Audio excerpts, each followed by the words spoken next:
Across the vast expanses of national parks, countless trails wind through forests, canyons, and mountains, paths that promise adventure yet conceal danger.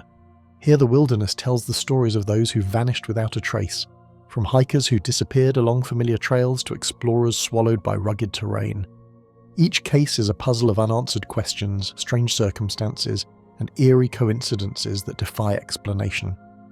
Through haunting landscapes and chilling accounts presented in this video, you'll encounter the mysteries that have confounded authorities and fascinated the public for decades, uncovering how these natural wonders can hold secrets darker than their beauty suggests.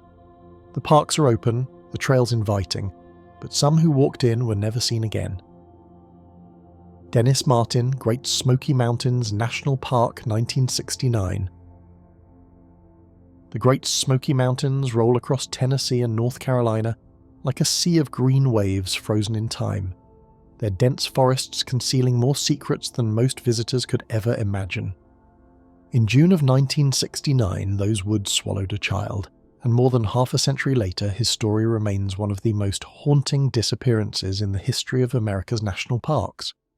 His name was Dennis Martin, and he was only 6 years old when he vanished into the wilderness. It was Father's Day weekend, a time meant for family and celebration. Dennis, his father William Martin, his older brother, and his grandfather travelled into the Smokies for a camping trip that had become something of a tradition. The Martins were familiar with the outdoors and comfortable in the terrain. Their destination was Spence Field, a high, grassy meadow near the Appalachian Trail, where hikers often stopped to rest and camp. At an elevation of more than 4,800 feet, Spence Field is ringed by thick forests of rhododendron and dense undergrowth, a place where the land drops off sharply into steep ridges and hollows. From above, it looks open and calm, but just a few steps into the tree line, the wilderness becomes shadowed and unforgiving. That Saturday afternoon, the group encountered another family of campers who also happened to be named Martin. The coincidence amused everyone, and the children from both families quickly became friends. As the adults talked, the younger boys devised a playful plan. They wanted to sneak up and jump out to surprise the parents, a harmless prank that was supposed to end in laughter. Dennis, being the youngest, lagged slightly behind as the boys split up to circle around. He darted into the brush on one side of the meadow, eager to join in the fun. The others waited for the right moment to leap from hiding, but Dennis never appeared. When the children returned, Dennis was gone. At first, his father thought he might be hiding longer than expected, stretching out the game. William Martin called his son's name, scanning the edge of the clearing. The minutes slipped by with no response. What began as a light-hearted afternoon shifted into dread. Dennis had vanished in a space of time so brief that it seemed impossible. He was wearing a bright red t-shirt and khaki shorts, clothes that should have made him easy to spot against the greenery, yet he was nowhere to be seen. William Martin immediately began searching, combing through the surrounding woods. The terrain was challenging, with thickets of underbrush that snagged at clothing and steep slopes that disappeared into the trees. He pushed forward, calling again and again, but the forest only returned silence. Fearing his son had wandered further downhill, William sprinted nearly 2 miles toward the Appalachian Trail before exhaustion forced him back. Meanwhile, the others spread out in different directions, shouting Dennis's name into the growing dusk. The sense of unease deepened as shadows stretched across the meadow. A 6-year-old could not simply vanish into thin air, yet every path led to nothing. By nightfall, the situation was dire. Darkness in the Smokies descends quickly, and the ridges swallowed the last light. The Martins reported Dennis missing to the park rangers, who organised one of the largest search and rescue operations in Great Smoky Mountains history. Over the next days, the effort swelled to include more than 1,400 people.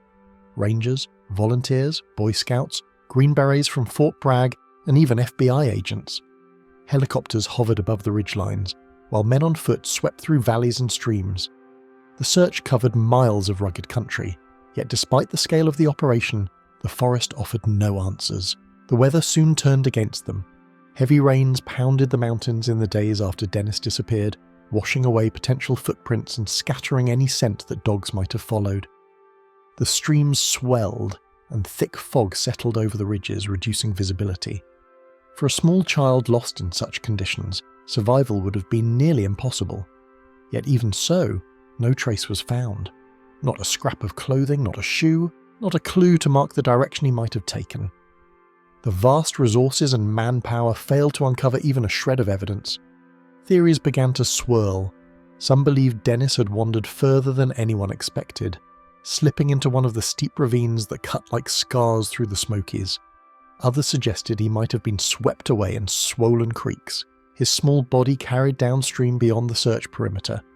But such possibilities did not explain the absolute absence of remains or belongings. Even decades later, no hiker has stumbled upon bones, fabric, or the smallest sign of a child's passing. The wilderness can conceal, but it rarely erases completely. There were also whispers of something darker. On the day Dennis vanished, a separate family hiking several miles away near Cades Cove reported hearing a sickening scream echoing through the woods. They later claimed to have seen what they thought was a disheveled man moving quickly through the trees, carrying something slung over his shoulder. Whether this was connected to Dennis's disappearance has never been proven, and the sighting was reported after the fact, raising questions about its reliability. Still, the possibility of abduction unsettled many, especially because the search had been so intensive. If Dennis had been taken, it might explain the lack of physical evidence in the forest. But no suspect was ever identified, and no trace of such a man was ever found. The involvement of the Green Berets added another layer of intrigue. While it is not uncommon for the military to assist in large-scale searches, some have speculated that their sudden presence hinted at knowledge of something unusual in the area. Conspiracy theories have suggested everything from government cover-ups to the idea that Dennis's disappearance was linked to hidden dangers in the park. Though these ideas remain speculative, the silence of the case continues to fuel them. Official reports never confirmed anything beyond the simple fact a child was lost and he was never found. Over time, the official search was scaled back, though the Martin family never stopped hoping for answers. William Martin was deeply affected by the disappearance, and the loss haunted him for the rest of his life. For the park itself, the case became a chilling reminder of how quickly the wilderness can turn against even the most prepared families. Visitors continued to hike the trails of the Smokies, but the name Dennis Martin lingered like an echo, passed between rangers and longtime locals who knew the story. The Great Smoky Mountains are the most visited national park in the United States, drawing millions every year with their mist-shrouded peaks and winding trails. Yet beneath the beauty lies a terrain that can disorient and overwhelm. The thick vegetation hides sudden drops, caves, and animal dens. Rain and fog can roll in without warning, reducing visibility to a few feet. For a 6-year-old child, the dangers multiply beyond measure. But what continues to perplex is not that Dennis might have died in the wilderness. It is that despite thousands of search hours, helicopters, dogs, and skilled trackers, nothing was ever found. The mountain kept its secret. Over the years, amateur sleuths and investigators have revisited the case. Some point out inconsistencies in the original search, suggesting that the massive influx of volunteers may have trampled over vital clues in the first days. Others speculate that Dennis might have fallen into one of the many sinkholes or underground streams that crisscross the park, his remains hidden in places searchers never thought to look. A few continue to wonder if human foul play was involved, believing the report of the scream and the strange figure in the woods cannot be so easily dismissed. Yet none of these theories bridge the gap between speculation and certainty. As decades passed, the mystery only deepened. The Martin case has often been cited in discussions about disappearances in national parks, raising questions about how many other names have been lost to the wilderness. Books, articles, and forums continue to analyse the details, but the same questions remain as unanswered today as they were in 1969. How could a boy vanish so completely in the presence of his family? Why did the forest yield no clues, despite a search effort that remains one of the most extensive in park history? And what, if anything, lurks in the shadows of the Smokies that could erase a child so swiftly? Today, hikers who pass through Spencefield walk across the same meadow where Dennis last played, the wind rippling through tall grasses as it did on that fateful afternoon. The tree line still presses close, dense and unyielding, the same wall of green that swallowed him all those years ago. The wilderness has not changed, and neither has the silence it keeps. And so the question lingers like the mist in the hollows. What secret did the Smoky Mountains take with them when Dennis Martin stepped into the trees and never came back? Thelma Melton, Great Smoky Mountains National Park, 1981.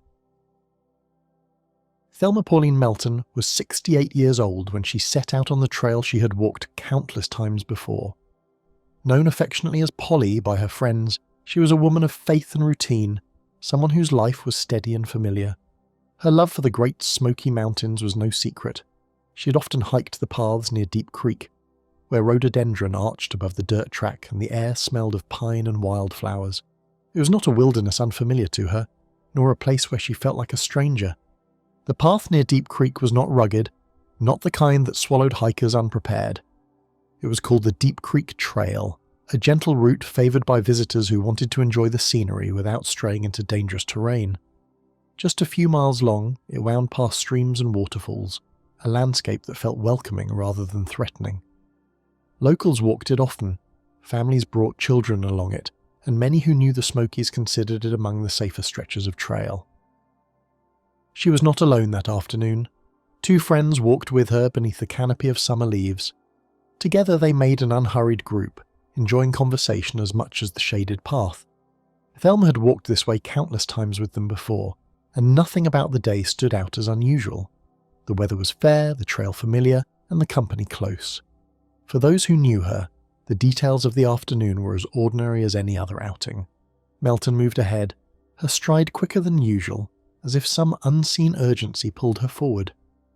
Friends later recalled that she was in good spirits, talking and laughing as she walked, but then her pace began to stretch the distance between them.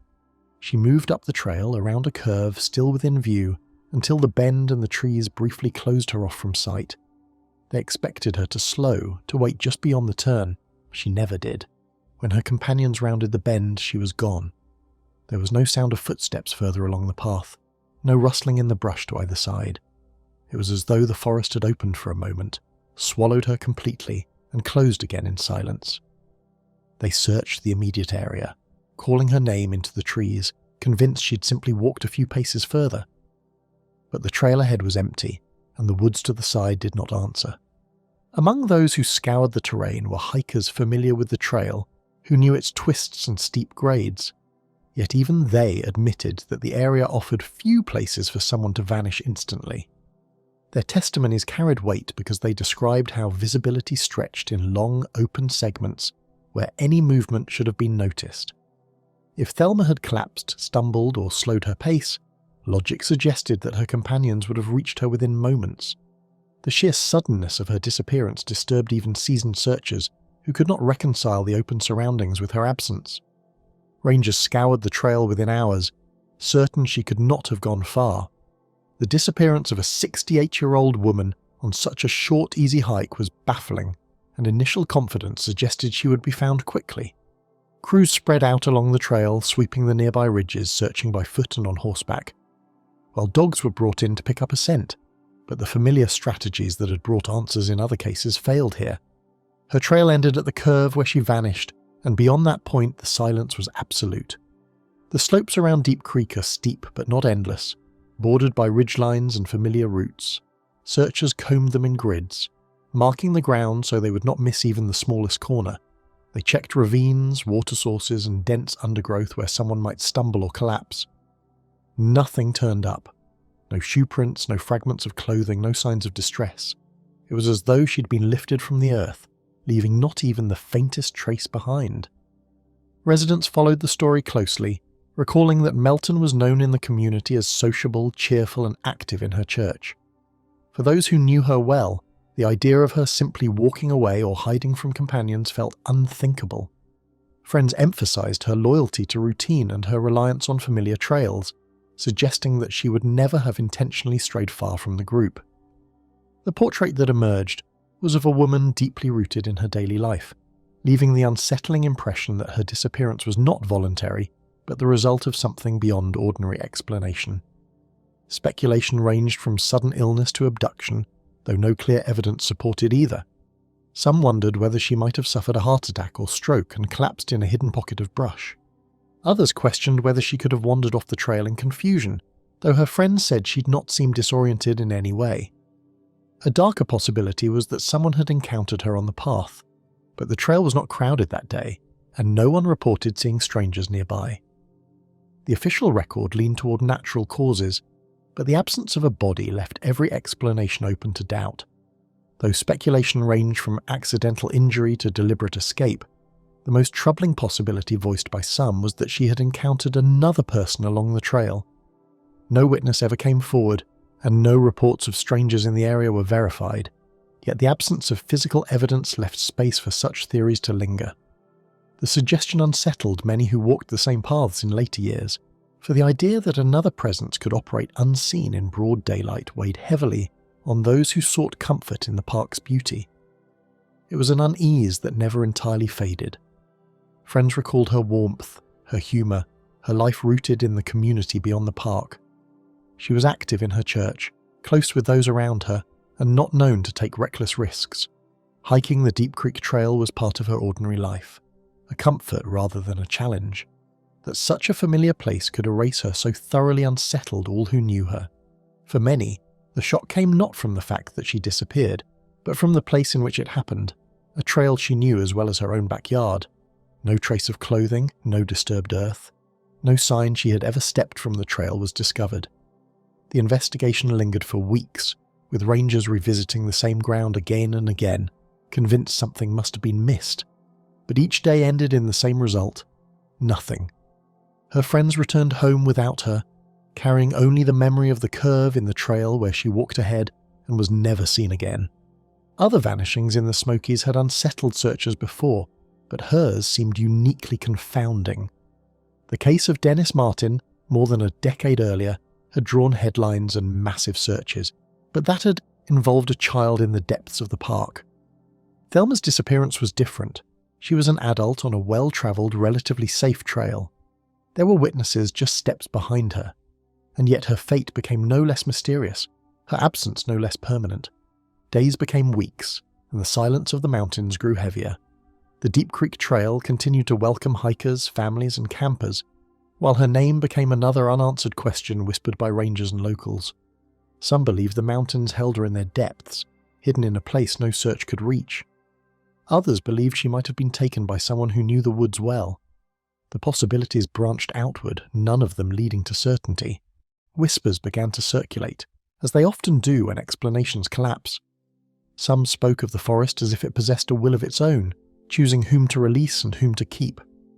Others folded her story into the broader collection of disappearances in the Smokies, as though her vanishing were part of a pattern stretching back decades. Without answers, her story became a seed for speculation, growing into legend. Those closest to her were left with questions that refused to fade. They remembered her laughter echoing along the trail, the quickness of her steps that afternoon, the simple routine of a hike she'd made so many times before. None could reconcile the ordinary with the impossible. A woman who had walked 1,000 familiar paths vanished as if she'd never stepped onto the earth at all. Somewhere between the trailhead and the bend, the forest sealed its secret. Paul Fugate, Chiricahua National Monument, 1980. High in the Chiricahua Mountains of southeastern Arizona, the land rises in jagged forms that look almost sculpted by hand. Towering stone pinnacles, shaped by volcanic eruptions long before any settlement, pierce the horizon like sentinels of an ancient past. Beneath them, trails weave through oak and juniper, stretching across a landscape that can appear both inviting and unforgiving.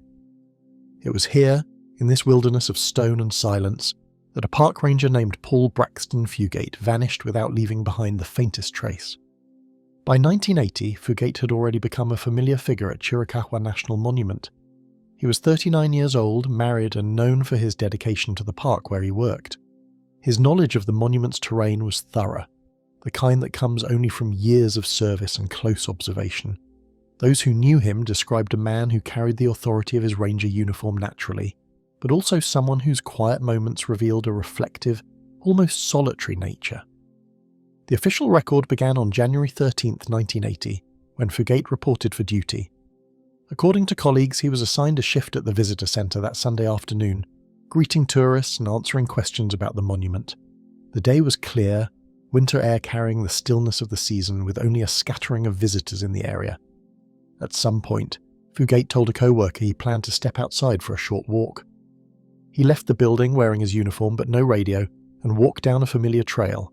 He was never seen again. In the immediate aftermath, there was no sign of urgency. Visitors who had been at the monument that day later recalled nothing unusual. No cries for help, no disturbance along the trails, no hurried movements from the ranger who had just stepped away. The simplicity of his departure, quiet and unremarkable, became one of the most baffling elements of the case. Unlike the confusion that often surrounds wilderness disappearances, this one began in plain daylight, on a day without storms, in a place that seemed entirely ordinary. Within hours of his absence, colleagues began to coordinate a response, initially assuming Fugate might have paused along a trail or been delayed by a minor issue. Yet as they retraced his likely routes, it became apparent that he had not followed the expected patterns of someone who intended to return. The trails closest to the visitor centre were thoroughly searched, and no sign of him emerged. Even a cursory mistake, such as slipping on loose rock or venturing into a blind canyon, should have left some evidence. The absence of such traces was unsettling. By nightfall, concern escalated into a full-scale search. Local volunteers joined park staff, and the quiet canyons filled with the sound of voices calling his name, flashlights scanning the rocks, and boots pressing into soil. Helicopters equipped with spotlights swept the ridges, and search dogs combed the valleys. Despite the intensity of the operation, the land remained mute. The monument, so familiar to Fugate, seemed to conceal him as completely as if he had never walked into it at all. That January afternoon began without alarm, but unease grew quickly once Fugate failed to return. Rangers who expected him back within minutes soon realised the absence had stretched beyond an ordinary break. When calls went unanswered and time pressed forward, the search began. The monument's terrain was combed by his fellow rangers, men and women who understood both his habits and the ground he knew so well. Yet as daylight faded, no sign of him appeared on the trails, in the canyons or along the ridges. The desert floor stretched in every direction, marked by spires of stone that created both landmarks and hiding places. Searchers used maps to divide the land into sectors, hoping careful coverage would prevent any oversight. Dogs were deployed, helicopters circled overhead, and every obvious route was retraced. But the monument yielded nothing, no prints in the soil, no scraps of clothing, no broken brush that might suggest a path. It was as though the ground had simply closed over him, erasing every mark of his passage. Colleagues later argued that his disappearance made little sense in practical terms. Fugate knew the land intimately, and he was experienced enough to avoid hazards that might snare a casual visitor. He was not lightly dressed, though his decision to leave without a radio was unusual for a ranger. No evidence pointed to an accident, no evidence pointed to foul play, and yet both explanations were considered. What remained was an absence, unshaped and unyielding, with no physical proof to push the case in any direction. Residents of nearby Wilcox and the communities that bordered the monument heard the news quickly. A missing ranger was not a typical occurrence, and the strangeness of the event spread through word of mouth. Local law enforcement became involved, joining federal officials in the effort to piece together what had happened. The investigation expanded, but like the search, it delivered no tangible answers. Without a scene of struggle, without evidence of a fall or injury, speculation began to fill the void. Because no trace was recovered, questions multiplied. Did Fugate choose to disappear deliberately, walking away from his life and his responsibilities? Was he the victim of a crime hidden beneath the cover of stone and brush? Or did something else, less easily defined, claim him in those silent canyons? Each possibility carried its own weight, but none could be substantiated. His wife remained behind with questions that no official statement could ease, her life marked by the suddenness of a vanishing that carried no explanation. The incident report noted that Fugate had walked out in full uniform. This detail, though factual, raised even more curiosity. Why would someone intending to disappear forever carry with them the very symbol of their occupation? Why would they leave behind their car, their home, and all traces of preparation? Theories of voluntary disappearance strained under the weight of such inconsistencies.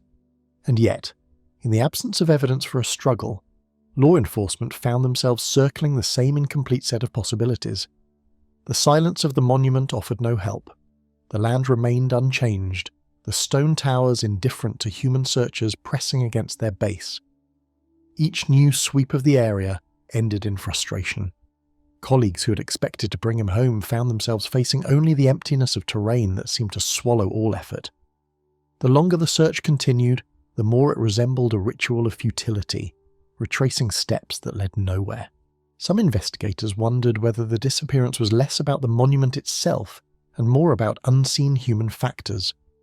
Rumours circulated that Fugate's life carried strains beyond the boundaries of his work, and speculation about foul play grew louder in later years. A missing ranger, after all, carried with it the possibility of witnesses who might not want to be found. Yet hard evidence never surfaced, and those who looked back on the case could only gesture at possibilities rather than conclusions. In the years that followed, the Fugate case remained open but stagnant. His status shifted within the National Park Service, at one point causing disputes about benefits and recognition of service. Bureaucratic processes, cold and deliberate, stretched across decades, a stark contrast to the suddenness of the day he vanished. His name lingered in paperwork even as his body remained absent from the earth. The mystery grew not by discovery, but by accumulation of years without answers. High cliffs and narrow canyons still define Chiricahua's landscape, places that echo with birdsong and wind but guard their deeper secrets closely. Visitors walk the same trails, stepping across the same ground where Fugate once walked out of sight. Few realize that beneath the beauty of the monument lies a story unresolved, woven into the very geography that draws them in. The strangeness of a uniformed ranger vanishing during an ordinary shift sets this case apart from most wilderness disappearances. It was not a child straying from a path, not an elderly hiker overpowered by terrain, but a man trained to handle emergencies, familiar with the land, and equipped with the authority of his post. If anyone should have been safe from vanishing, it was Paul Fugate, and that very fact has made his absence resonate even more deeply. Speculation has never faded. Some argue that his disappearance was the work of criminals, concealed too effectively to be solved. Others continue to consider the possibility of deliberate flight, though the evidence for such a decision remains tenuous. A smaller circle entertains ideas that drift into the unexplained, seeing in his absence something that stretches beyond ordinary human explanations. What endures is the void itself, the silence that the desert refuses to fill. The case of Paul Fugate endures because it resists closure. His story is recorded in files and remembered by colleagues, but the land where he walked remains mute. There are no final footprints, no broken trail, no last words to guide understanding. Instead, there is a question suspended in time, balanced against the rugged cliffs and spires of Chiricahua, unanswered and unanswerable. And somewhere in the canyons of stone, the question of what happened to Paul Fugate waits without reply. Alfred Beilhartz, Rocky Mountain National Park, 1938. The rivers of Rocky Mountain National Park carried the sound of snowmelt rushing down from the heights, their restless currents weaving through meadows and forest. Towering cliffs framed the valleys, and the sharp ridges of Long's Peak cut against the summer sky. In this wilderness of granite and water, a child vanished so quietly that the land itself seemed to swallow him whole. On July 4th, 1938, the Beilhartz family travelled to the park to spend the holiday camping near Roaring River. They were one of many families who flocked to Colorado's high country each summer, eager for fresh air and open ground. The Beilhartzes had 11 children in all, and among them was 4-year-old Alfred, the youngest, whose presence added both joy and constant vigilance to their mountain outings. What began as laughter among a family gathered by the water quickly shifted into unease. The children splashed at the river's edge, watched intermittently by parents and older siblings, while the stream ran fast but not unusually dangerous. Then, within a blink, Alfred was gone. No cry was heard, no struggle was seen. The moment slipped from ordinary to unthinkable before anyone could understand what had changed. Above them, Long's Peak stood in impassive silence. The granite summits, so familiar to climbers and hikers, offered no response to the frantic shouts that followed. Panic spread through the family as they searched the riverbanks and called the boy's name, but the echoes returned empty. In that vast amphitheatre of stone, the sound of running water seemed louder than the voices of those who searched. Alfred was the youngest of the Beilhartz children, a boy who'd grown up surrounded by older siblings who both guided and protected him. He was known for his liveliness and energy, but also for the way he gravitated to those closest to him. That such a child could slip away unnoticed, in an environment where many eyes were present, created a confusion that deepened by the hour. One moment he had been splashing in the shallows, and the next he had vanished as if the current itself had taken him. The roaring river was swift, but it was not wide, and its flow did not offer many hiding places before it descended into more turbulent ground. Searchers immediately considered the possibility of drowning, yet no body appeared downstream, no clothing caught on branches, no trace of a child moving with the current. By nightfall, lanterns flickered through this forest, carried by rangers and volunteers determined to find a boy whose disappearance had already defied explanation. The search widened quickly, covering trails, canyons and riverbanks, every moment precious as the air cooled and shadows lengthened. A family's hope that he would simply wander back into camp began to fade with the light. Days later, a startling account emerged from climbers who had been traversing Mount Chapin, a high peak overlooking parts of the park. They reported seeing a small figure standing motionless on a ledge, far above the search lines. The figure looked like a boy, dressed in light-coloured clothing, but no voice carried down, no wave or signal confirmed the sighting.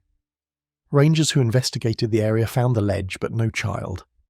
The report, though never verified, became one of the most haunting details of the case.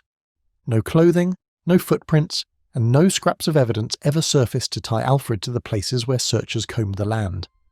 The sheer absence of signs frustrated every methodical approach. Trained trackers moved across meadows and rocky slopes, but their skills yielded nothing, as if Alfred had stepped out of reach the moment he left his family's side. The Rockies held their silence while hundreds of people pressed forward with one of the most extensive searches of the era. Rangers, Boy Scouts, Civilian Conservation Corps members, and volunteers joined the effort, spreading into every accessible area. The scope of the operation reflected both the urgency of a missing child and the bewilderment that no physical clue had yet emerged. Newspaper headlines carried the story across Colorado and beyond, drawing attention to the national park that now hosted a grim and baffling mystery.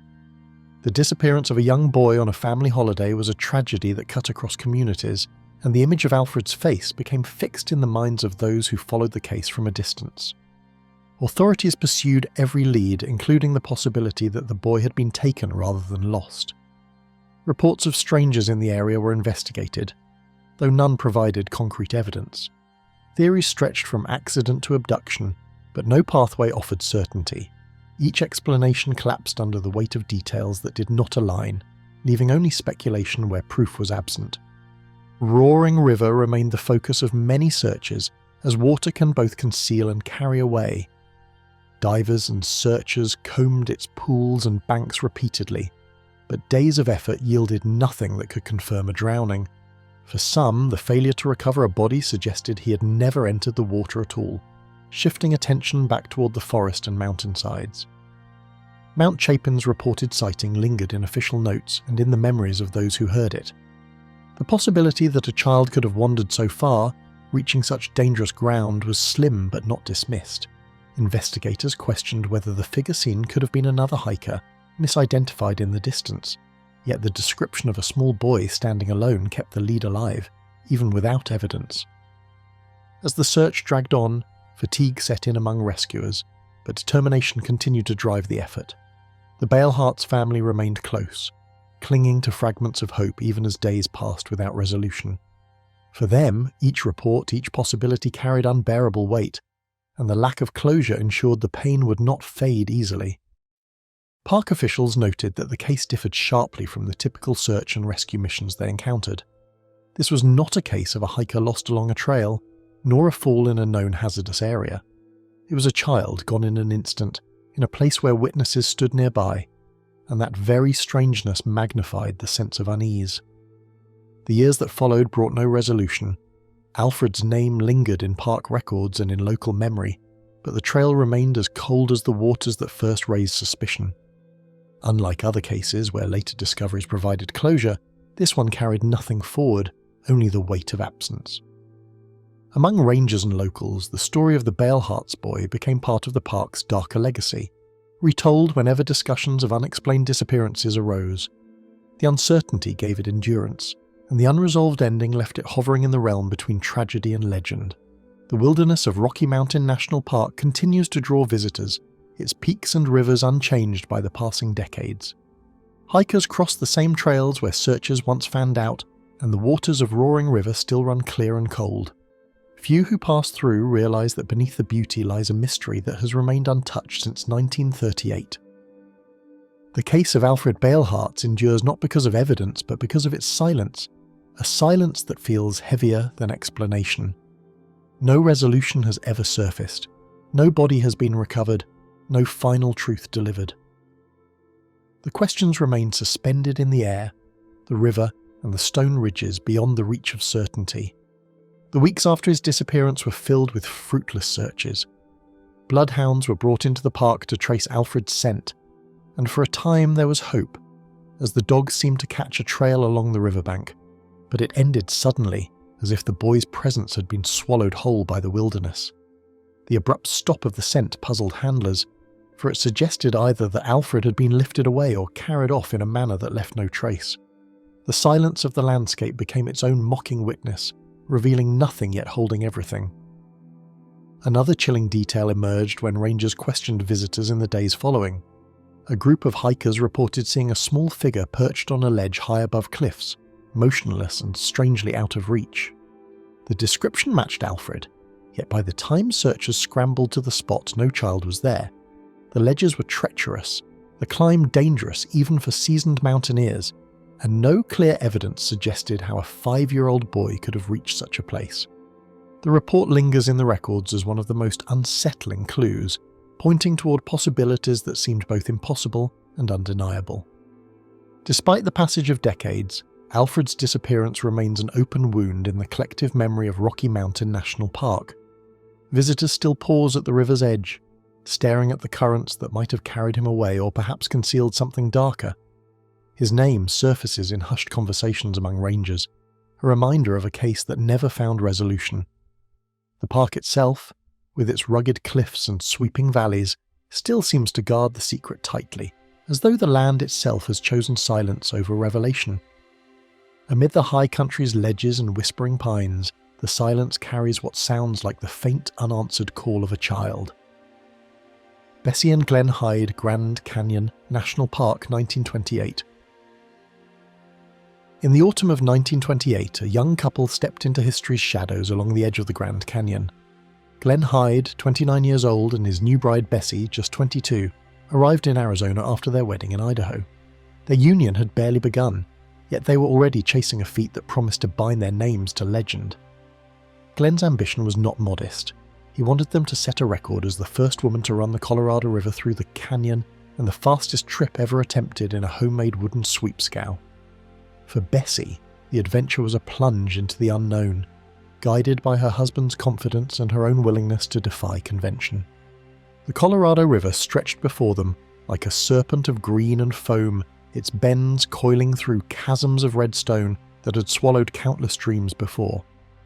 Rapids roared with a violence that could strip even seasoned rivermen of their craft, but Glen believed his skill, honed on Idaho's rivers, would carry them through.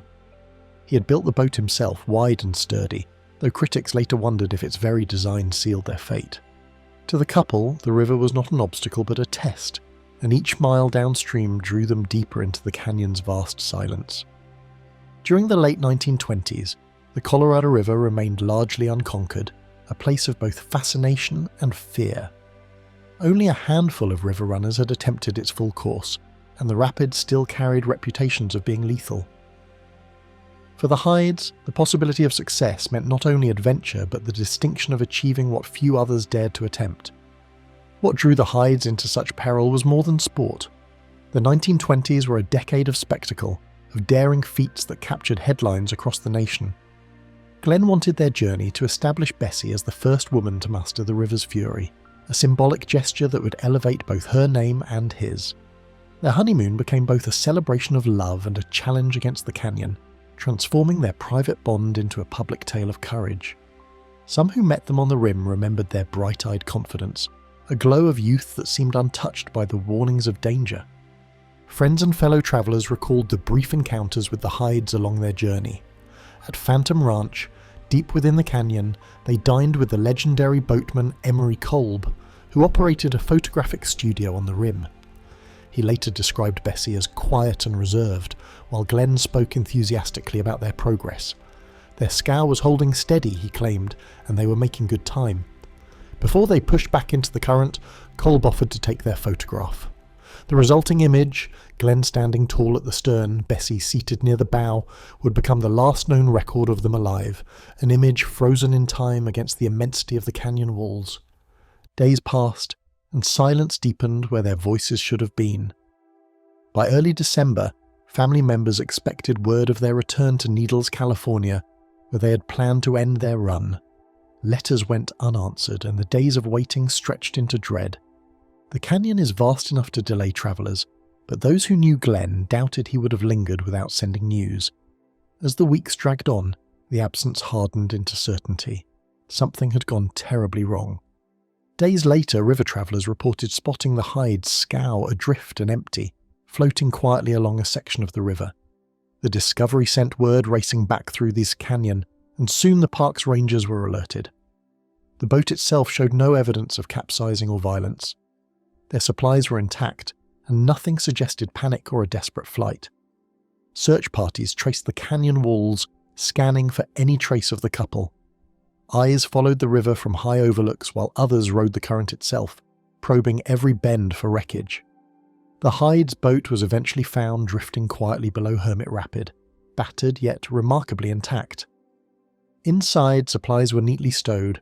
Life jackets, food, and even Bessie's journal remained untouched, as though the voyage had been interrupted not by violence of water, but by something inexplicable. There were no signs of panic, no desperate scramble for survival written in the scene. Their boat was discovered, but the couple themselves were nowhere near. The river gave no clue, offering only the silent sweep of its currents. Searchers speculated that Glen may have stood too close to the stern and been swept overboard, with Bessie leaping in after him. Others wondered if they had attempted to line the boat around a rapid and slipped into the torrent, yet none of the theories accounted for the boat's condition, which suggested no desperate attempt to recover or cling to it. The scow's eerie stillness made the mystery sharper, not clearer. Stories soon grew in the surrounding communities, each one trying to fill the vacuum left by the missing couple. Some spoke of Bessie striking out alone, abandoning the canyon and her husband in secret. Others hinted at quarrels or hidden motives that turned their journey into something more sinister. With no firm evidence, rumour took root as firmly as any fact. Speculation multiplied as the decades passed. Some suggested that Bessie, rumoured to be restless in the marriage, may have seized the opportunity to vanish into a new life. Others whispered that foul play occurred, though there was no evidence to sustain such tales. A darker version proposed that Glen fell and Bessie chose not to follow, walking away from the river entirely. Still, the absence of bodies, belongings, or any final message kept every theory perched on the edge of uncertainty. Some whispered of later sightings, of a woman believed to be Bessie living under a different name, or of confessions uttered in half-truth by those who claimed to know more than they revealed. Decades after the disappearance, an elderly woman reportedly told dinner guests that she was Bessie Hyde and had survived the canyon, though the claim was impossible to prove. Each rumour only added new threads to the legend, ensuring that their story lived on not through resolution, but through echoes. Decades later, occasional claims surfaced that Bessie Hyde had been seen alive, living under another name far from Arizona. None of these accounts was ever confirmed, and most faded into legend, but they kept the mystery alive long after official searches ended. Each new rumour stirred interest again, reminding those who listened that the canyon's silence was never absolute. Scraps of clothing, old journals, and half-buried tools emerged years later, small discoveries that reignited interest along the riverbanks and in the silt. While some were dismissed as relics from other expeditions, each item fueled speculation. Was it a clue from the Hyde's lost voyage, or merely a coincidence of history left in the same unforgiving waters? Historians later noted how the Hyde's disappearance became part of the mythology of the Grand Canyon itself. The river was already feared and revered, a place that humbled even the most skilled boatmen. The story of a newlywed couple, their lives abruptly swallowed by the canyon, carried a symbolic weight that facts alone could not erase. To visitors, their tale became not just a warning about the dangers of the river, but also a testament to the allure of chasing greatness where the odds lean toward tragedy. Even now, the canyon holds its secret. Tourists walk the rim and see the grandeur stretched in stone, but beneath the roar of the river lies the memory of two figures who vanished without a trace.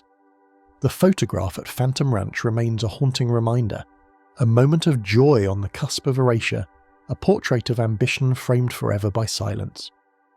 Whether they succumb to the river's power, to miscalculation, or to some secret known only to them, their fate lingers unsolved, echoing against the canyon walls that conceal more than they reveal. Whether lost to the rapids or to secrets never spoken, their disappearance remains one of the canyon's most enduring riddles, shadowed as much by rumour as by the river itself.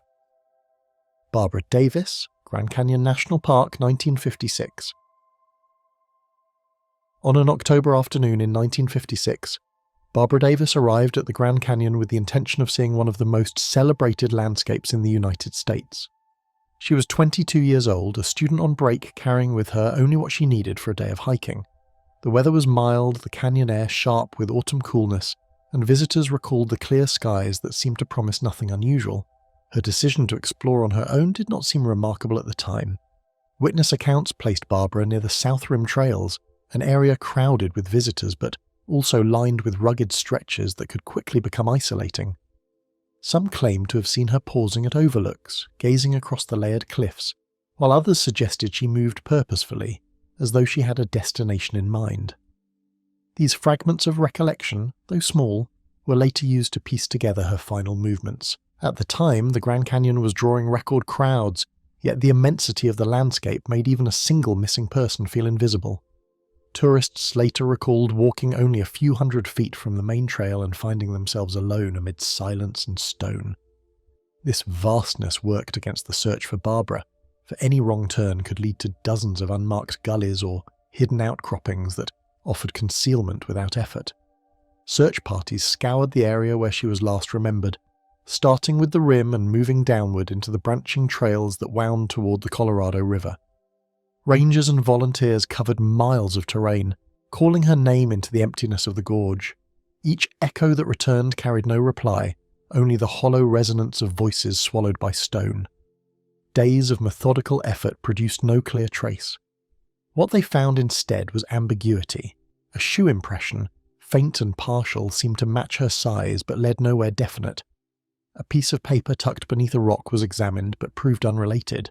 The landscape yielded signs that felt suggestive yet failed to create a continuous line of evidence. Each potential clue dissolved as quickly as it surfaced, deepening the uncertainty rather than narrowing it. Local authorities noted that the lack of continuous evidence was unusually stark compared to other canyon disappearances. In many cases, dropped gear, footprints or markings pointed to where someone had gone astray. In Barbara's case, the thread ended almost immediately, as though her trail had been lifted out of the terrain altogether. That detail was preserved in the official reports with emphasis, underlining the peculiarity of her vanishing. Records from the following days reveal a gradual expansion of the search zone. Helicopters scanned the sheer walls of the canyon, while mounted teams searched ledges and hidden paths. The possibility of a fall was considered, though no body was located in the ravines or river corridors. Every angle was documented, every hour accounted for, and still the official files recorded no resolution. Even as evidence was catalogued, inconsistencies emerged. A tourist couple reported hearing a distant cry late in the afternoon of her disappearance, though the location they indicated was far from where others placed her. Another hiker described finding fresh scuff marks on a rock ledge, but subsequent analysis concluded they were made by animals rather than human shoes. The conflicting reports gave investigators more questions than answers. By the time speculation spread, the case had taken on a troubling notoriety.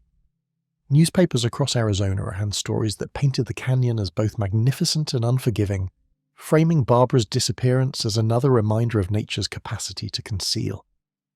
The public imagined all manner of explanations, from accidents to abductions, though none were confirmed by official inquiry.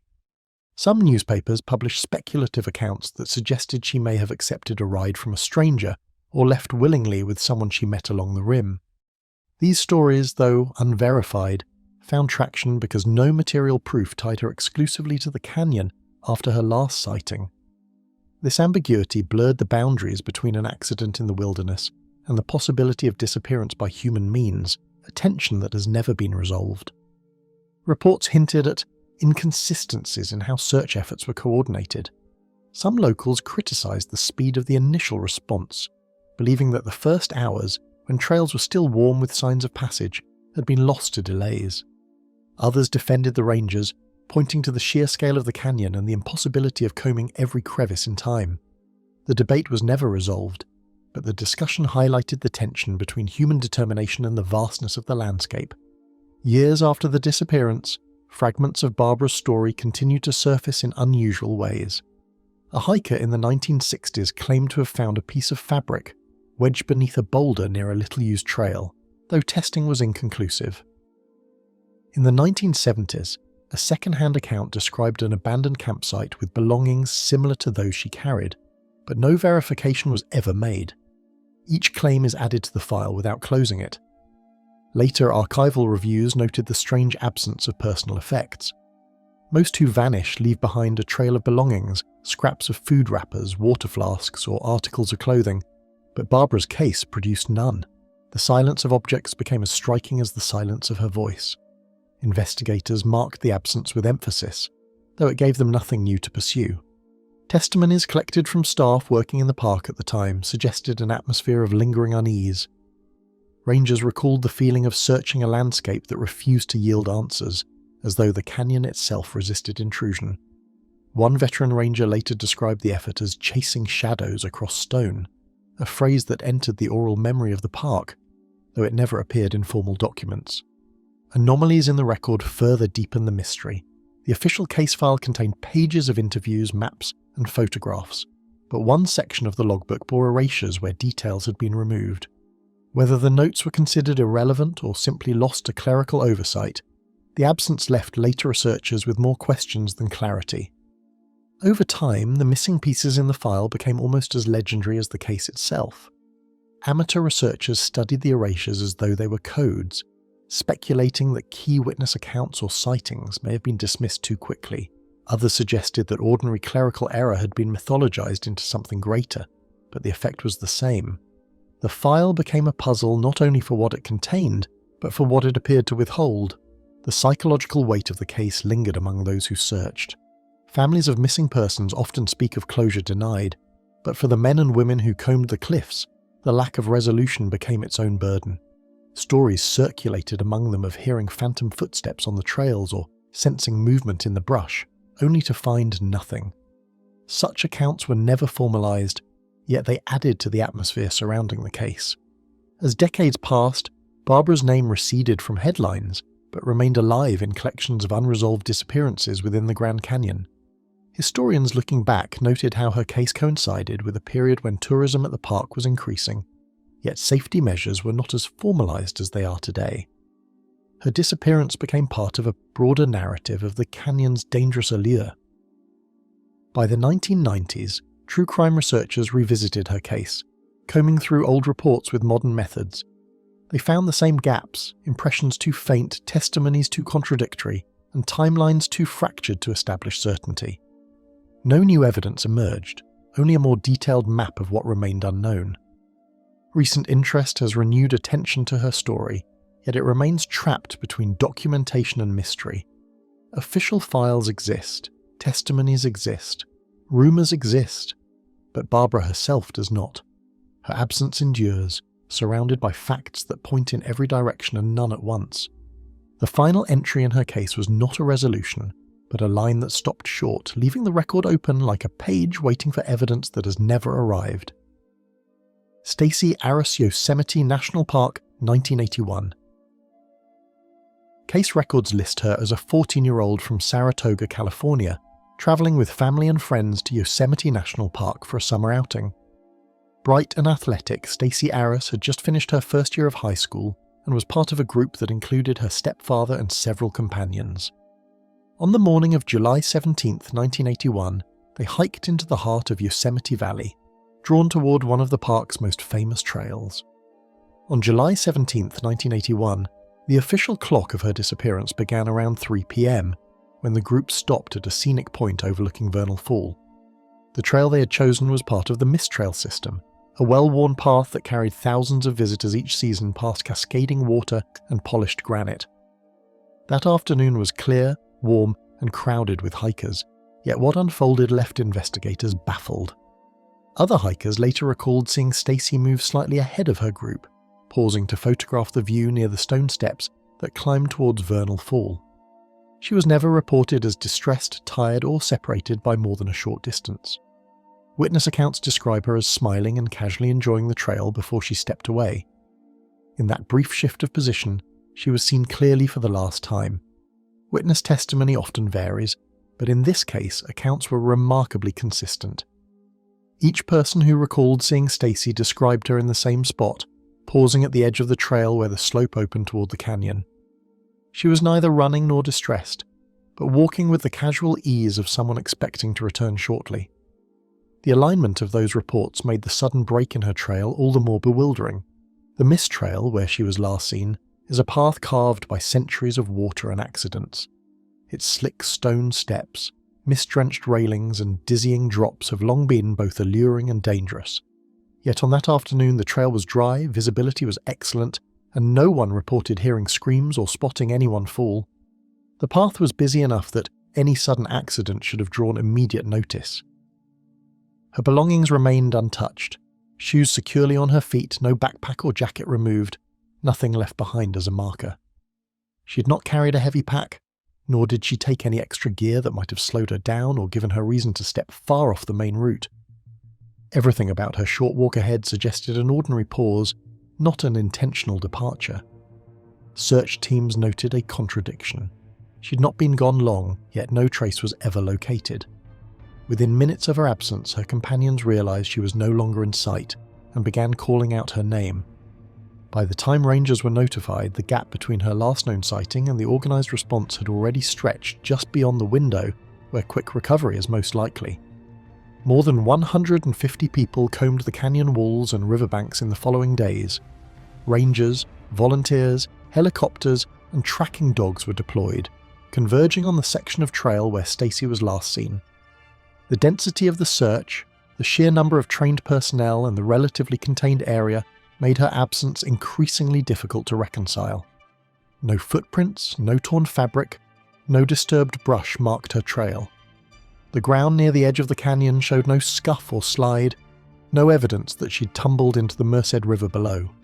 Rocks and soil along the path were examined, yet there was nothing to suggest she had slipped or fallen. Even the river itself, searched and dragged, yielded no sign of her.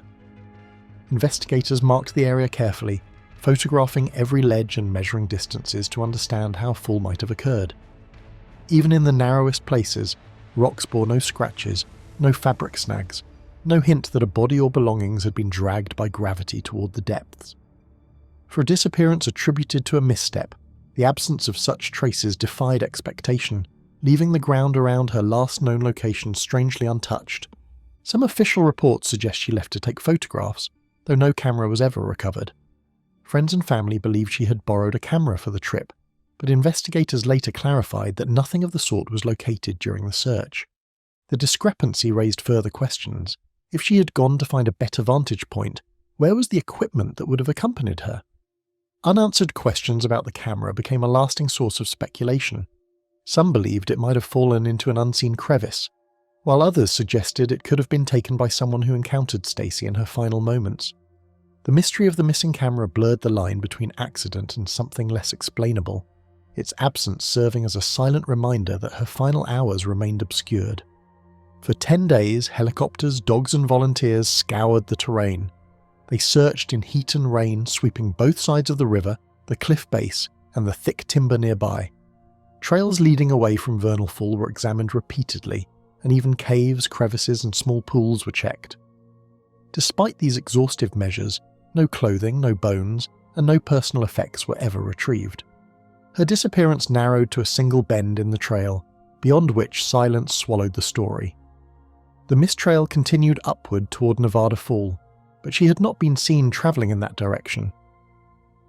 Downward toward the valley floor, rangers interviewed dozens of hikers who passed during that same hour, none of whom noticed a girl matching her description. The official record closes without an answer, but the absence of evidence has kept the case alive. Rangers described the search as one of the most thorough ever conducted in Yosemite, and yet the file remains unresolved more than 4 decades later. The language of the reports remains clinical, but between the lines lies a deep unease.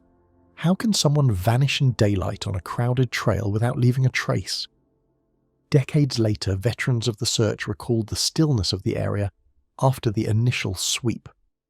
They spoke of the way sound carried through the canyon and how, if she'd slipped or cried out, the echo would have been unmistakable.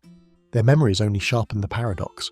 The environment was unforgiving, but it was not silent enough to conceal everything. Official speculation turned to the possibility of an accidental fall into the Merced River, yet nobody was recovered downstream, and in cases where the river has claimed lives, it has almost always returned them eventually. Stacey's disappearance left no such confirmation. The water surged on, but the absence remained total. Family members clung to hope in the weeks that followed, waiting for a clue or fragment of news that never came. Her stepfather joined the searches, walking the trails daily, staring at the rapids and cliffs for signs that refused to reveal themselves. In interviews, the grief of not knowing weighed more heavily than any certainty of loss. Rangers closed the formal search after more than a week, citing the exhaustive measures already taken.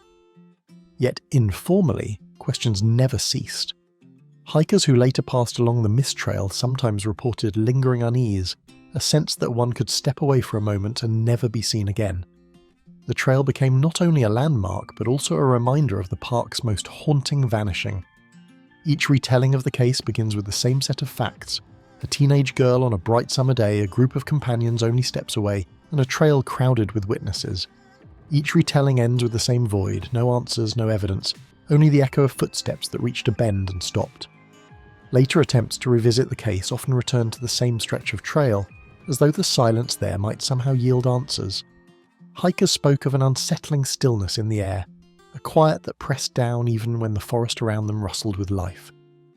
For some, the place carried a weight beyond its scenery, a reminder that within such landscapes, human presence can vanish as quickly as a shadow in fading light. Time has not diluted the mystery. Stacey Arras remains listed as missing, her case unsolved despite the intensity of the effort that followed. For investigators, the file is both complete and incomplete, detailed in every practical respect yet silent where it matters most. And so the trail where she was last seen carries not only the weight of waterfalls and granite cliffs, but also the unanswered question of how someone could walk into the open and vanish into nothing.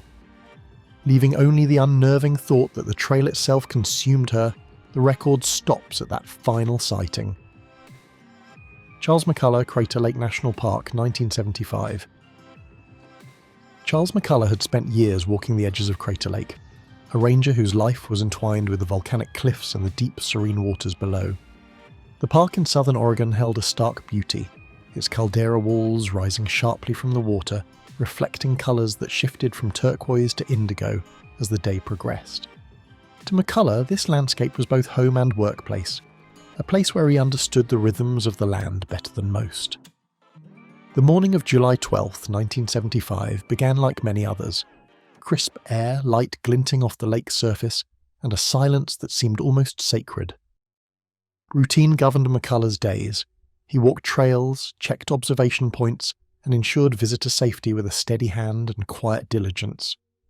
Colleagues described him as meticulous, someone who noted the smallest changes in weather or terrain, from sudden gusts in the caldera to the subtle shifting of stones along the rim. His familiarity with the park lent a sense of invulnerability, a confidence grounded in experience that the land itself seemed to endorse. Yet even the most knowledgeable could not foresee the inexplicable. By mid-morning, McCulla had set out toward the Watchman Peak Trail, a route known for its panoramic views of the caldera and Wizard Island. Hikers occasionally followed, but that day only a few were present, their presence distant echoes along the steep rocky ascent. He moved deliberately, sometimes pausing to observe erosion patterns or the rare wildflowers that clung to jagged cliffs. Those small attentions to detail reflected a man attuned not just to duty but to the intricate pulse of the park itself. The lake below shimmered under the summer sun, a mirror disturbed only by light breezes. Shadows traced the contour of cliffs, creating the illusion of movement in a place otherwise still. McCulla's footprints pressed briefly into the dirt trail, evidence of passage that would soon be swallowed by the elements. Within hours, the crispness of morning would give way to the heat of early afternoon, yet no one anticipated that his path, so carefully navigated, would become the site of one of the park's most enduring mysteries. Visitors who encountered him described a man composed and cordial, offering directions or advice with a quiet authority. There was no indication of anxiety, no hesitation in his steps, nothing to suggest that he might soon vanish. Those who saw him last recalled the gleam of sun on his uniform and the faint scent of pine in the wind, memories that would later seem fragile against the impossibility of what happened. Time itself seemed ordinary, its passage unremarkable, yet it carried him towards an event that would defy understanding. The park's trails were narrow and winding, carved along cliff edges and through stands of fir and pine. McCulla's expertise allowed him to navigate safely, and his knowledge of hidden paths gave him the confidence to explore areas often bypassed by casual visitors. Alongside the safety that experience provided, however, there remained an inherent risk in the park's rugged topography. Sudden drops, loose stone, and the occasional unforeseen storm made each journey a careful negotiation between caution and exploration. Inspecting a small fissure in the rock that had drawn geologists' notice weeks earlier, he was seen by late morning near a bend overlooking the lake. He took notes and sketches, documenting cracks and mineral deposits with precision. Witnesses, though few, remembered the methodical way he worked, crouched low to observe, his uniform dusted with the fine powder of volcanic rock. The scene was ordinary, almost mundane, yet it would mark the last verified sighting of him. The disappearance became apparent when he did not return to the visitor centre for lunch. Colleagues initially assumed a minor delay. McCulla's meticulous habits often extended work beyond expected timeframes, but concern mounted as minutes turned into hours. Search efforts were promptly initiated, beginning with the immediate trail and then widening to the caldera rim. Helicopters scanned the lake's surface and cliffs, while rangers combed known paths and hidden gullies, each footstep measured against the growing sense of urgency. Crater Lake's terrain proved both formidable and deceptive. Sheer walls rose hundreds of feet above the water, and rocky outcroppings created blind spots where a person might vanish from sight. Rangers who participated in the search reported that even with maps and binoculars, visibility was often limited, shadows creating false impressions of depth and space. The precision and care normally associated with McCulla's patrol offered little guidance to those now attempting to retrace his steps. As the afternoon fell, it became clear that the incident could not be dismissed as a mere accident on a frequently travelled path. No tracks led to loose ledges, no signs of struggle appeared in the soil, and no equipment or personal items indicated a mishap. Witnesses had only fleeting impressions of him moving steadily along the paths, and his meticulous nature suggested he would not have wandered into danger recklessly.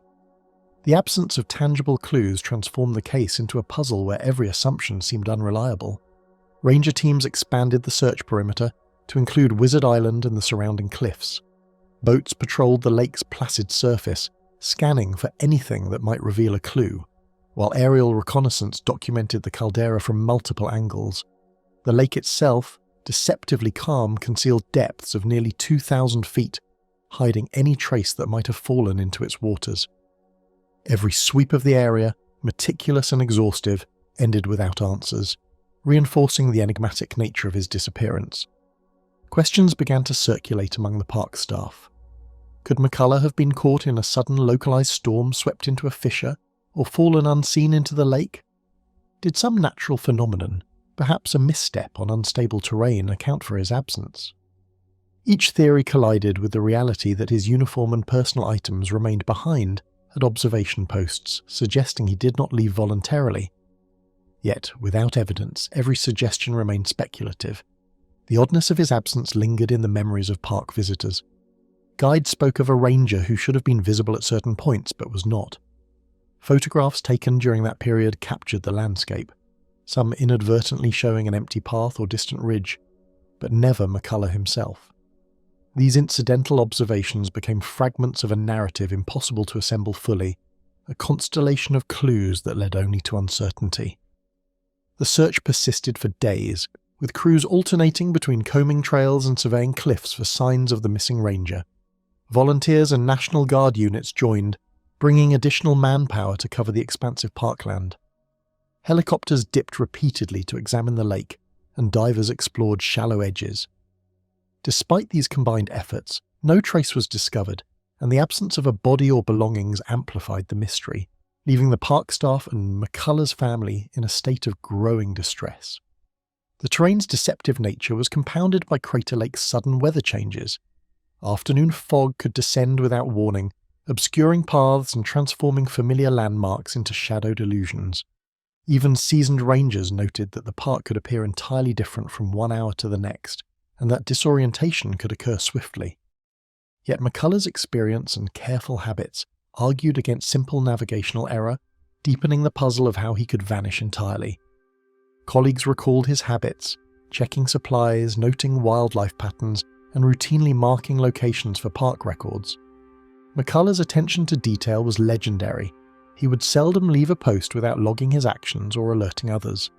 The absence of even a single log or item from his standard routines suggested that something extraordinary had occurred, an interruption that left no ordinary evidence behind. Even as weeks passed, the search transformed into a ritual of repeated scrutiny. Teams returned to previously examined areas, retracing steps with renewed focus, yet the outcome remained unchanged. Each layer of effort revealed nothing new, and Crater Lake itself seemed indifferent to the human urgency imposed upon it. The landscape, beautiful and serene, did not explain, only a stark contrast to the human expectations of order and outcome. Over time, speculation grew beyond the park's boundaries. Media outlets chronicled the disappearance as one of the most perplexing in Crater Lake's history. Letters from colleagues and visitors circulated, documenting possible sightings or anomalies, yet none could be confirmed. The absence of a concrete conclusion allowed imagination and rumour to fill the void, transforming McCulla's disappearance into a narrative larger than the facts themselves. Psychologists and investigators considered every possible scenario. Voluntary disappearance seemed unlikely given McCulla's meticulous nature and professional commitment. Accidental falls into cliffs or water remained plausible, but the absence of physical evidence challenged the conventional explanation. Some considered animal intervention or geological accident, though such possibilities remained speculative. Each avenue reinforced the overarching enigma. McCulla was gone, leaving only the park's enduring presence to witness the uncertainty. The human dimension became increasingly apparent. Family members, colleagues, and visitors struggled with the absence of closure. Letters went unanswered, inquiries returned no concrete news, and the repeated search failures emphasized the futility of understanding. Even for a man whose life was intertwined with the land, disappearance could occur in a way that defied expectation and preparation. Memory and habit, normally reliable, provided no guidance. Years later, Crater Lake retained the quiet intensity that McCulla had known so well. Trails remained, cliffs stood undisturbed, and the water reflected the sky with unchanging clarity. Visitors walked paths he'd once monitored, unaware of the human story hidden in the creases of rock and shadow. The park's tranquility became part of the mystery itself, a juxtaposition between permanence and sudden absence that left observers unsettled. The disappearance remained unresolved, a case that resisted categorization. Every search, every hypothesis, and every recollection contributed to an absence that seemed tangible, almost material. Crater Lake, beautiful and formidable, retained the impression of a human life removed from its ordinary course, a presence suspended without resolution. The landscape absorbed questions without offering answers, maintaining a quiet dominion over the impossible. With a mixture of reverence and unease, the story of Charles McCulla was still remembered by visitors and rangers decades later. The details of the day, the careful paths, and the meticulous habits of the man formed a contrast with the sudden, inexplicable disappearance. Each retelling highlighted the enduring tension between human skill and the overwhelming vastness of nature, a tension unresolved and immutable. And in the stillness of Crater Lake, beneath cliffs carved by fire and time, the question of where Charles McCulla went remained suspended in the air, silent but unbroken. Daniel Bartek, Mount Rainier National Park, 1995. Dawn broke over the ridges, spilling pale light across the glaciers that crowned Mount Rainier. The air was thin, bitter with cold, and every shadow seemed to stretch farther than it should. Daniel Bartek, 24, stepped onto the snow-dusted trail, his pack balanced carefully and his climbing pole secured. Years of training had prepared him for the mountain's challenges, yet the landscape itself seemed to whisper of hazards unseen. Snow swirled across the alpine meadows, erasing footprints and smoothing the lines of the path. Bartek's careful steps left temporary marks in the crusted surface, but the wind threatened to obliterate them before long. Each movement was deliberate, each glance at the shifting terrain measured. The mountain demanded patience and respect, and its sudden caprice had claimed more than one life from those who underestimated its authority. Daniel tightened the straps on his pack, checking ropes and carabiners with routine care. His eyes scanned the distant ridges, where clouds clung to rock faces and sent sudden shadows over crevices. The path ahead promised both beauty and danger, a labyrinth of ice and stone where one wrong step could alter the course of everything. Confidence, even inexperience, was not a shield against the mountain's unpredictability. The wind cut through layers of clothing, testing endurance as the trail climbed steeply. Breathing came in short bursts, each inhalation sharp and cold. Other hikers had turned back that morning, deterred by the sudden drop in temperature and the unsettled forecast. Bartek pressed on alone, moving with the rhythm of someone accustomed to balancing ambition with caution. But the solitude heightened the sense of vulnerability, an invisible tension that seemed to thrum through the snow-laden air. A silence hung over the mountain that seemed almost tangible, pressing against the ears of any who dared ascend. It was not just the absence of sound, it was the presence of an expectation, as if the terrain itself was aware of intruders in its domain. Bartek paused at the edge of a small clearing, scanning for signs of movement, though none came. Only the occasional clatter of falling ice hinted at forces operating beyond human perception. Each turn of the switchback carried with it the potential for surprise, for hazard hidden beneath snow or stone. Bartek's mind catalogued risks. The crevasse half covered by drifting powder, the overhanging cornice that might give way under weight, the distant rumble of shifting ice. Experience lent him knowledge, but knowledge alone could not dictate outcomes in a landscape defined by volatility. Maps and logs were reviewed, routes marked with care, yet the mountain remained indifferent. Park rangers would later confirm that Bartek had followed a path commonly used by climbers ascending Rainier's lower glaciers, but deviations in the snow's surface suggested that he may have explored small ridges off the main trail. There were no witnesses to these movements, and the faint traces vanished beneath the persistent wind, leaving only questions. A sudden slide of ice down a distant slope caught attention, a reminder of the mountain's constant motion. Daniel stopped to observe the shift, noting the direction of debris and the speed of descent. It was a moment of careful calculation, yet by the time he resumed his journey, the mountain had changed again. Trails that had seemed obvious were now altered, subtle features hidden beneath new snowfall, and any sense of permanence dissolved in the cold light. Small human footprints traced the frozen soil dwarfed by cliffs that had stood for millennia. Bartek's prints were meticulous, measured, showing a climber attuned to risk, yet even precision offered no certainty in this environment. Hours later, when search teams would arrive, these same prints would vanish under wind and drifting snow, leaving nothing for those who hoped to retrace his steps. No one imagined that the careful planning could not account for the mountain's hidden dangers. By midday, cloud cover thickened, blotting out the sun and turning the world grey. Bartek adjusted his goggles and pressed on, unaware that the conditions would soon challenge both skill and endurance in ways unforeseen. The glacier below seemed calm, yet it had concealed fissures and shifting ice that could swallow an experienced climber in an instant. Among the scattered rocks and ice, faint clues suggested subtle signs of passage. A snapped twig here, a disturbed patch of snow there, hints too small to guide rescuers later. Bartek moved with precision, leaving traces that the mountain itself seemed determined to erase. Each step forward reinforced his discipline, yet also drew him further into the realm where control and risk were inseparable. The sky darkened unexpectedly, a sudden swell of clouds that pressed down with a muted weight. Visibility dropped to near nothing, and every ridgeline became an uncertain horizon. Bartek slowed, testing the firmness of the snow beneath each boot, tracing handholds along rocks that gleamed slickly with ice. Despite his careful movements, the environment was fluid, ever-changing, and the margin for error thinner than a breath. Echoes carried strangely in the valley below, the sound of shifting ice and distant avalanches bouncing off cliffs in unpredictable patterns. Bartek paused, listening. No human presence interrupted the natural symphony, yet the noise of the mountain itself suggested both movement and danger. He adjusted his route, climbing toward what seemed a more stable ridge, unaware that these decisions would be central to the mystery that followed.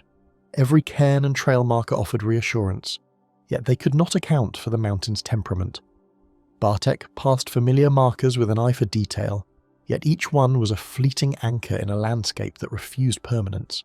Even the experienced climber found uncertainty in the way the snow covered the rock or shifted under weight, making the known suddenly alien.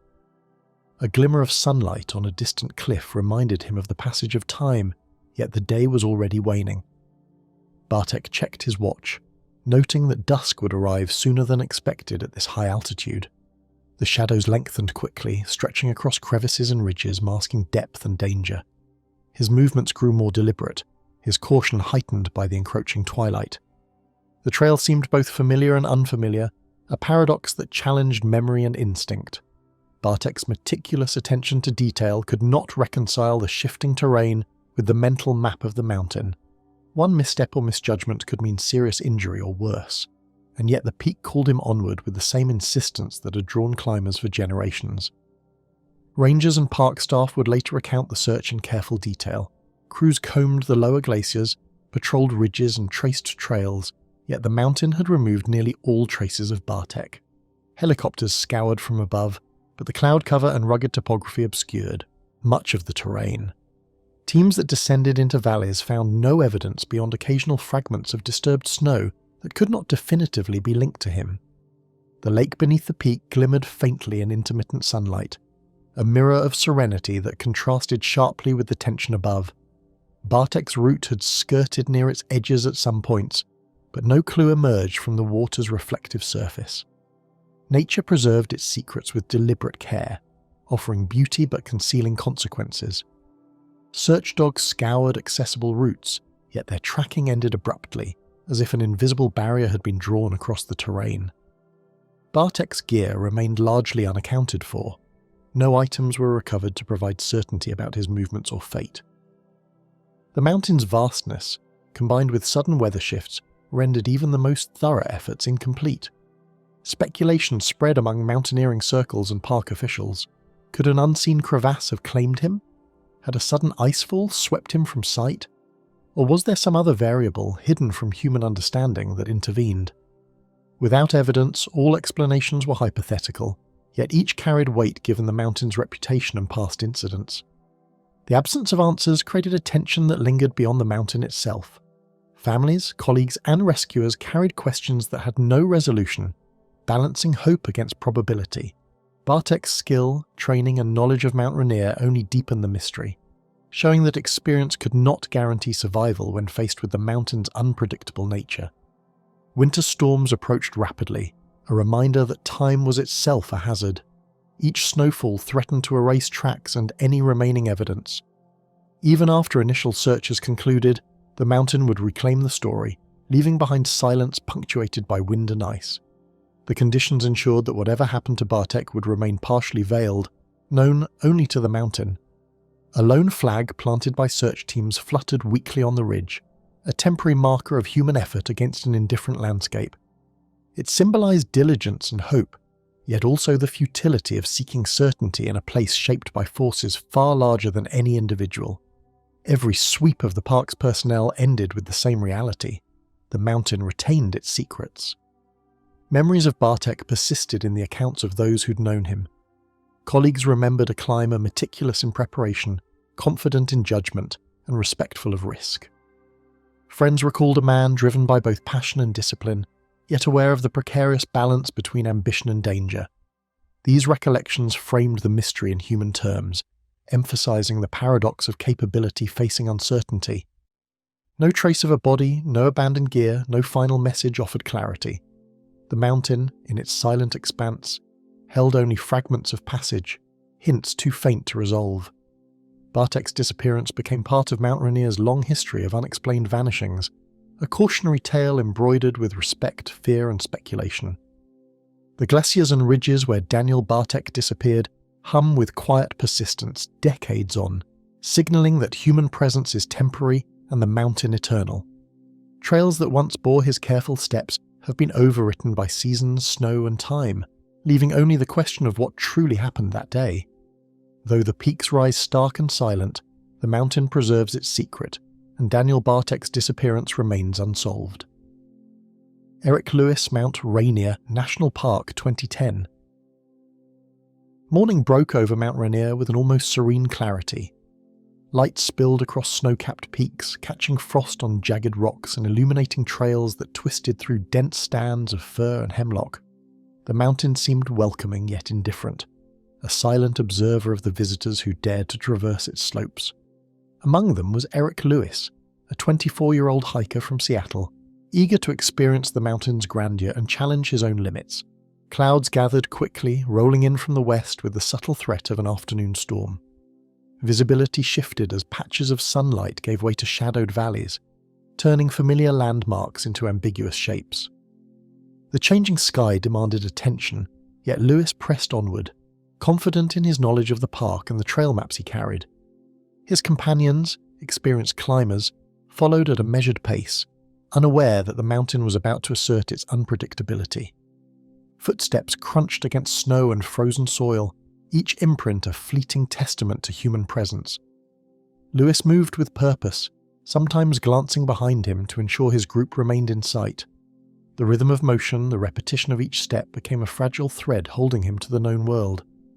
It was easy to forget that beneath this apparent control, the terrain could shift abruptly, concealing danger where it seemed none existed.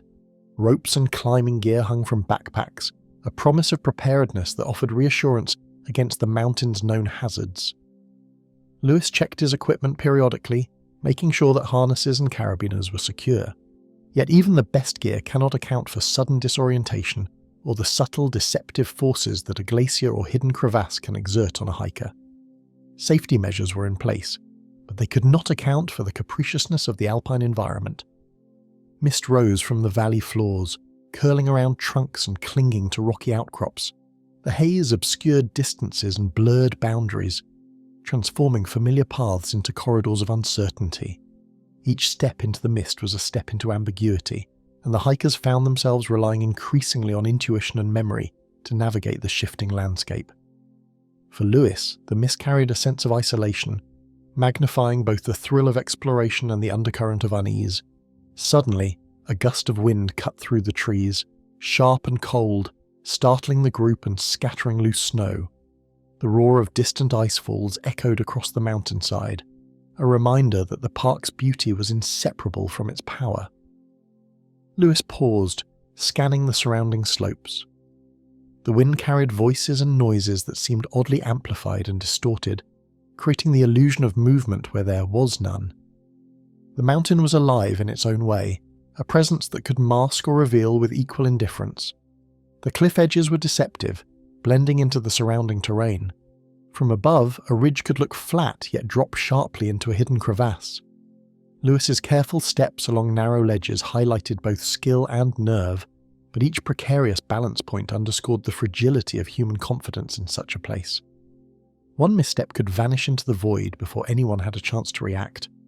Voices from fellow hikers occasionally reached him across the slopes, their tones carrying both camaraderie and concern.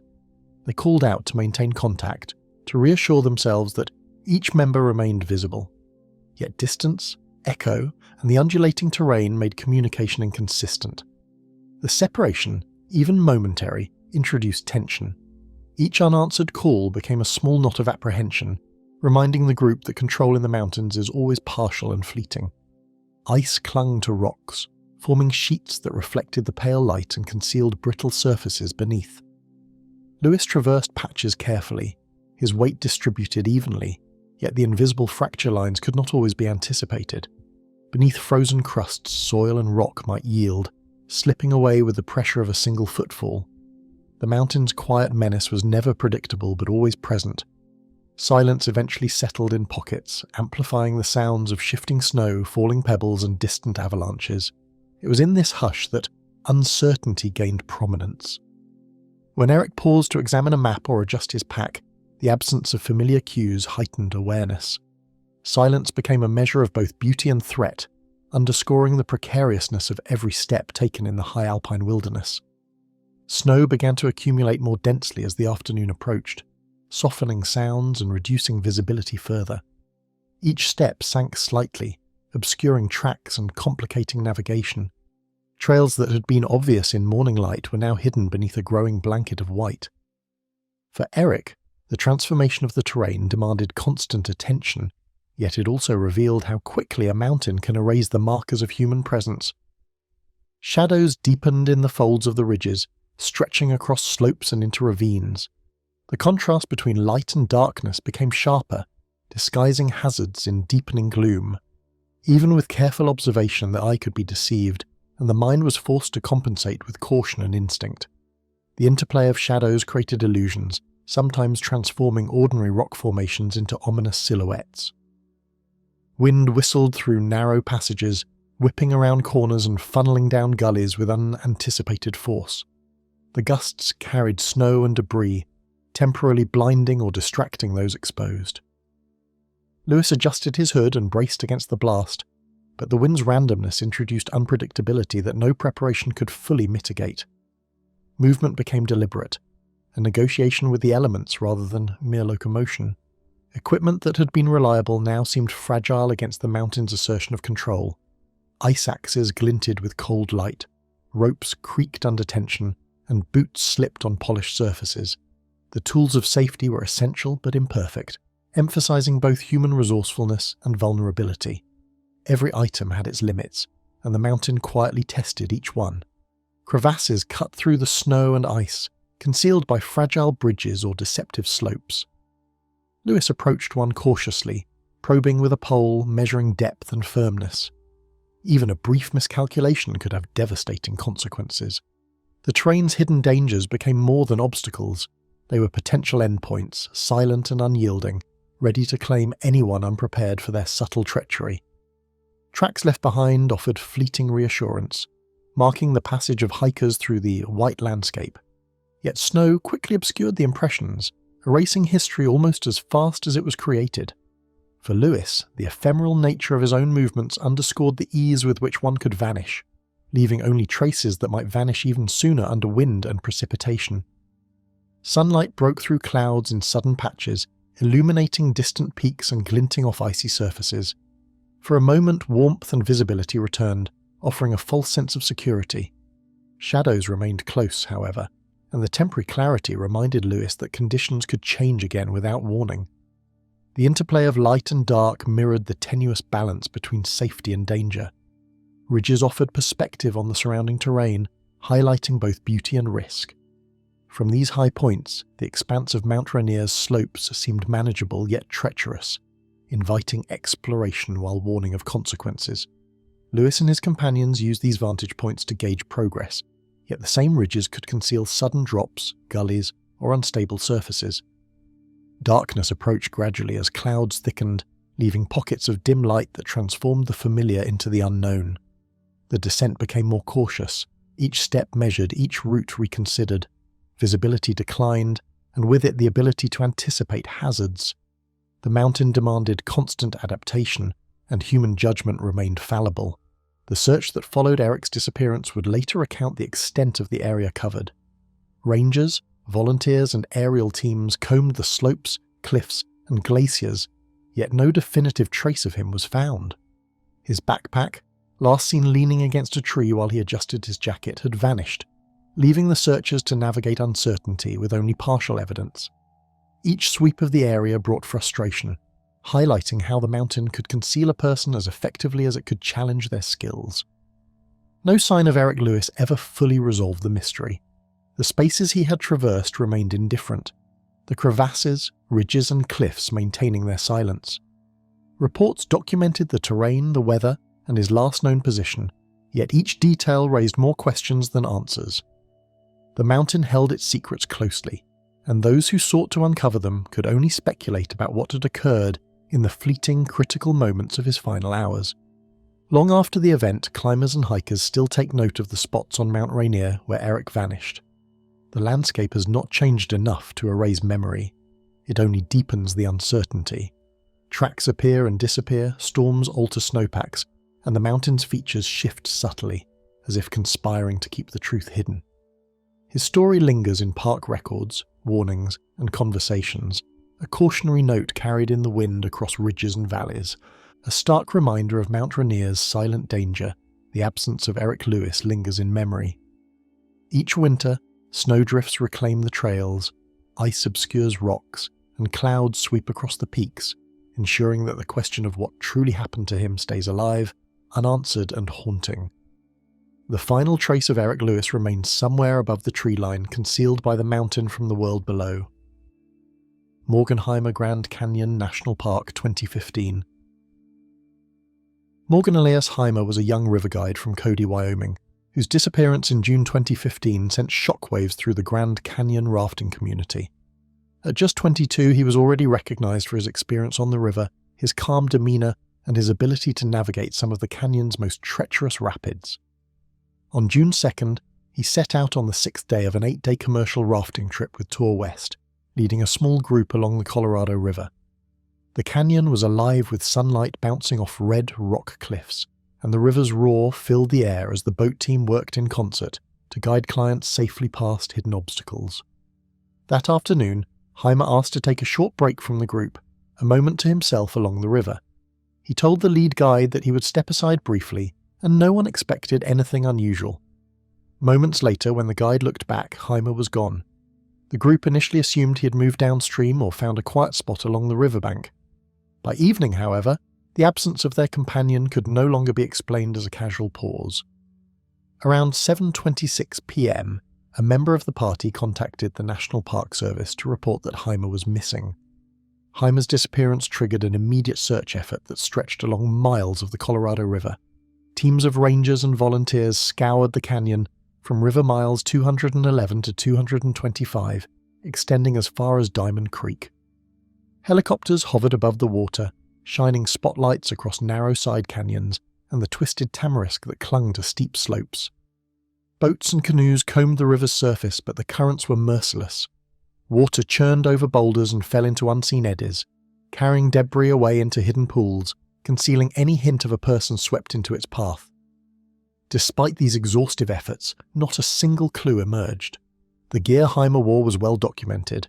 He carried a purple water bottle, wore a maroon baseball cap, a dark personal flotation device, and Chaco sandals. His shorts were bright, his plaid long-sleeve shirt tucked neatly into his life vest. These details, painstakingly recorded, became a mental map for searchers, but even with these clear markers, nothing led them to him. It was as if he'd simply dissolved into the canyon's vastness, leaving behind nothing but the memory of his presence. Witnesses on nearby river trips later reported noticing small anomalies along the banks in the days following Heimer's disappearance. A floating water bottle bobbing near a bend, a brightly coloured shirt snagged on a branch, and subtle impressions in the sand that might have been footprints. None of these leads proved conclusive, but they suggested movement or passage that could not be explained by the river's current alone. These tiny ephemeral signs only heightened the unease among searchers, illustrating how the canyon could tease with glimpses of a presence that seemed to vanish just as quickly. Heimer was far from an inexperienced adventurer. He had navigated the Grand Canyon many times, worked as a river guide for several seasons, and knew how to manage the risks of swift water and rocky shorelines. Those who knew him were perplexed by the fact that someone so skilled could vanish without a trace. The prevailing thought was that a guide of his caliber would have been able to signal his location, take shelter, or at least leave signs of passage. Yet the canyon gave no hint of him. Some theories focused on the river itself. The Colorado can be merciless, and strong currents can pull even the strongest swimmer into dangerous undertows. Searchers imagined him caught in a whirlpool, carried into a hidden cavern beneath a rock ledge, or submerged in a quiet eddy where the water swallowed everything. Others considered that he might have wandered into a side canyon, losing track of the main river. The terrain is littered with loose boulders, hidden drop-offs, and steep canyon walls that can confuse even experienced hikers and guides. Each possible scenario seemed plausible, yet none left evidence behind. The canyon's ecosystem itself seemed to conspire with the disappearance.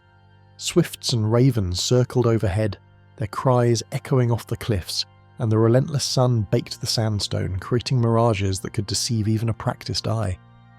Small game and desert plants thrived in hidden pockets, offering shelter in some places and impassable thickets in others. Investigators noted that even if Heimer had sought refuge or rested somewhere, the canyon's complexity could easily conceal him from searchers moving only a few dozen feet away. The natural features that make the Grand Canyon so striking also make it a labyrinth where someone could disappear completely. Beyond the physical landscape, the canyon's isolation added to the mystery. Many of the areas along River Mile 213 are difficult to access. Cliffs rise hundreds of feet above the river, and dense vegetation obscures the line of sight. Tamarisk, willows, and other brush create nearly impenetrable sections where a person could slip out of view in moments. The combination of towering walls, hidden pockets of river, and the maze of tributaries makes search operations daunting. Ground teams had to rappel, scramble over jagged rocks, and navigate unstable sand and gravel bars, while aerial searches were hampered by shifting light in the canyon's shadows.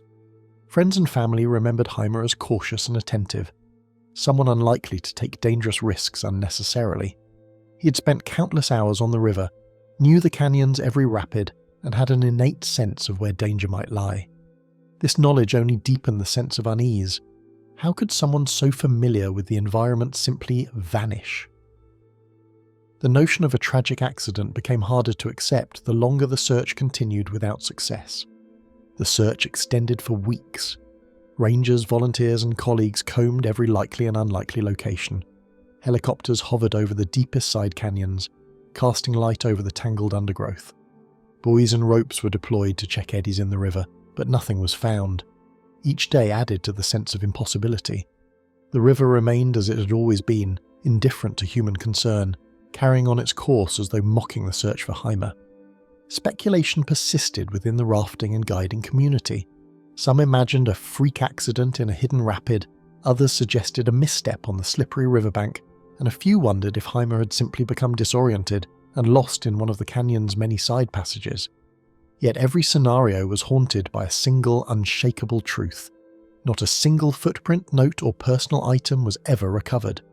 Heimer had disappeared entirely from a place he knew as well as anyone could. Even months later, the case remained open. The National Park Service keeps his disappearance listed as an active investigation.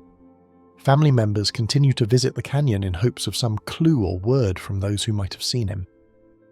Discussions in the river guide community recall his disappearance with a mixture of reverence and dread, a reminder of the canyon's unyielding power. Tour operators remind new guides of the story as a cautionary tale, yet the lack of answers ensures the story retains a shroud of mystery. Local lore among the river guides grew subtly, filled with whispered theories and somber warnings. Some described Heimer as having a quiet curiosity about the canyon's hidden corners, often pausing to examine unusual rock formations or narrow alcoves. Others recalled his instinctive caution near fast-moving water, noting that his disappearance seemed entirely at odds with his usual vigilance. This blend of admiration and unease made the story linger long after the trip, becoming a reference point for understanding both the majesty and the merciless unpredictability of the canyon. Morgan Heimer's disappearance stands as one of many unexplained events in the Grand Canyon, a place both breathtaking and unforgiving. The canyon swallows secrets as easily as it swallows water, hiding them beneath sheer cliffs, under sandbars, and in the twists of the Colorado River. Even today, years later, the site remains pristine and unmarked, as though Heimer had simply been erased from its landscape. The river continues to flow, the cliffs remain red and jagged, and the canyon holds its silence. Every detail, from his bright clothing to the precise moment he stepped aside, serves only to deepen the mystery. Those who retrace his steps along the river sense the tension in the air, the knowledge that a person could vanish completely in a place of such beauty and familiarity. Guides and hikers often pause at the same spot where Heimer was last seen, feeling the canyon's vast emptiness and the impossibility of understanding what really happened. The search, the theories, and the endless speculation cannot fill the hole left by his absence. The canyon remains indifferent, the river relentlessly rushing past, and the shadows of the cliffs stretching across hidden crevices. Those who knew him, those who followed the story, and those who hear it for the first time are left to wonder at the limits of human perception in the wilderness. No evidence has emerged, and no explanation has ever sufficed to account for his disappearance. Morgan Heimer stepped into the canyon that afternoon and vanished as completely as a whisper lost in a vast canyon echo. James Puit, Rocky Mountain National Park, 2019. The wind stirred the snow-dusted pines along the northern ridge as the first rays of sunlight spilled over the peaks. A low wind rattled the pines along the northern ridge as the first rays of sunlight spilled over the peaks. The air, thin and sharp, carried the scent of pine resin and the promise of a new day. In the distance, the jagged silhouette of Long's Peak loomed, its summit still shrouded in shadow. The landscape, vast and silent, held its secrets close, as if the mountains themselves were watching, waiting. Mist clung to the boulders like a shifting veil, hiding crevices that could swallow a person whole. The trail, once well trodden, now lay buried beneath a blanket of fresh snow, its path obscured. Footprints, if any, had long since been erased by the relentless wind. The only signs of life were the occasional tracks of a deer or the distant call of a raven. Yet, amidst this solitude, there was a sense of unease, a feeling that something was amiss. Where the trail seemed tame and familiar, the mountains held their secret dangers beneath every step. The terrain was deceptive, with hidden drop-offs and unstable snow bridges. The weather too was unpredictable, shifting from clear skies to sudden storms without warning. For those unprepared, the mountains could be unforgiving, their beauty masking the peril that lay beneath. James Puit, 70 years old and from Etowah, Tennessee, had ventured into this wilderness on February 28, 2019, for what was intended to be a short-day hike. He left his vehicle at the Glacier Gorge trailhead, donned in a dark blue jacket, blue jeans and an orange beanie, carrying a small camera bag with a Nikon Coolpix 900 camera. His destination was unknown, and he was last heard from around 10 a.m. that morning. When he failed to return, a search was initiated. A solitary backpack leaned against a tree undisturbed, its straps catching dew. Nearby, a water bottle lay half buried in the snow, its cap slightly askew. These small items, seemingly insignificant, were the only clues left behind. Searchers combed the area, their efforts hampered by the deep snow and treacherous conditions. The Glacier Gorge area, encompassing approximately 15 square miles, was thoroughly searched, including the Loch Vale, Glacier Creek and Bear Lake drainages. Despite the extensive efforts, no sign of Puit was found. Cold air settled in the valley, turning breaths into fleeting clouds that dissolved into silence. The search continued for days, but the mountains offered no answers. The snowstorm that had blanketed the area on March 3rd, dropping more than 2 feet of snow, had erased any remaining traces. The terrain, once familiar, had transformed into a vast, featureless expanse. The searchers, though experienced, were left with nothing but questions and the haunting silence of the mountains. A raven's call echoed through the canyon, marking the absence of human movement in the clearing below. The wildlife, indifferent to the human drama unfolding, continued their routines. Yet, for the searchers, the absence of Puit was a presence that weighed heavily on their hearts. Each day without answers deepened the mystery, and the mountains, in their timelessness, seemed to mock their efforts. Hours passed, and the shadows of the crags stretched, swallowing familiar markers and leaving uncertainty in their place. The landscape, once a guide, had become a maze. The landmarks that had been used to navigate now seemed foreign, their features altered by the snow and wind. The searchers, though methodical, found themselves questioning their own steps, unsure if they were retracing their path or venturing into new territory. Rocky Mountain National Park had long been a place of wonder and peril, where trails vanished into dense timber and sudden storms arrived without warning. The park's vastness, its rugged beauty and its unpredictable weather had claimed the unprepared before. Yet, Puit was no novice. He had hiked in various terrains, his experience evident in the gear he carried and the precautions he took. His disappearance was not due to inexperience, but perhaps to the capricious nature of the mountains themselves. A water bottle rolled into the underbrush, half buried by fallen pine needles, hinting at movement that could not be traced. The subtle impressions in the snow suggested someone had passed through, yet no footprints led away. These fleeting signs, though intriguing, offered no concrete evidence. They were whispers in the wind, easily overlooked or misinterpreted. Yet, they fueled the hope that Puit might still be out there, waiting to be found. The silence of the trail was absolute, broken only by the occasional snap of a twig underfoot. The absence of Puit was palpable, a void that the landscape could not fill. The searchers, though determined, felt the weight of the unknown pressing upon them. Each step forward was a step into uncertainty, each turn a potential dead end.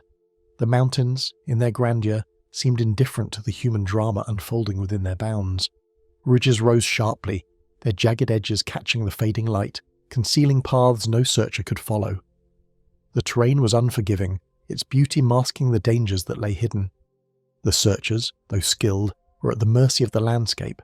The mountains, in their timelessness, held their secrets close, offering no clues, no answers, only the promise of more questions.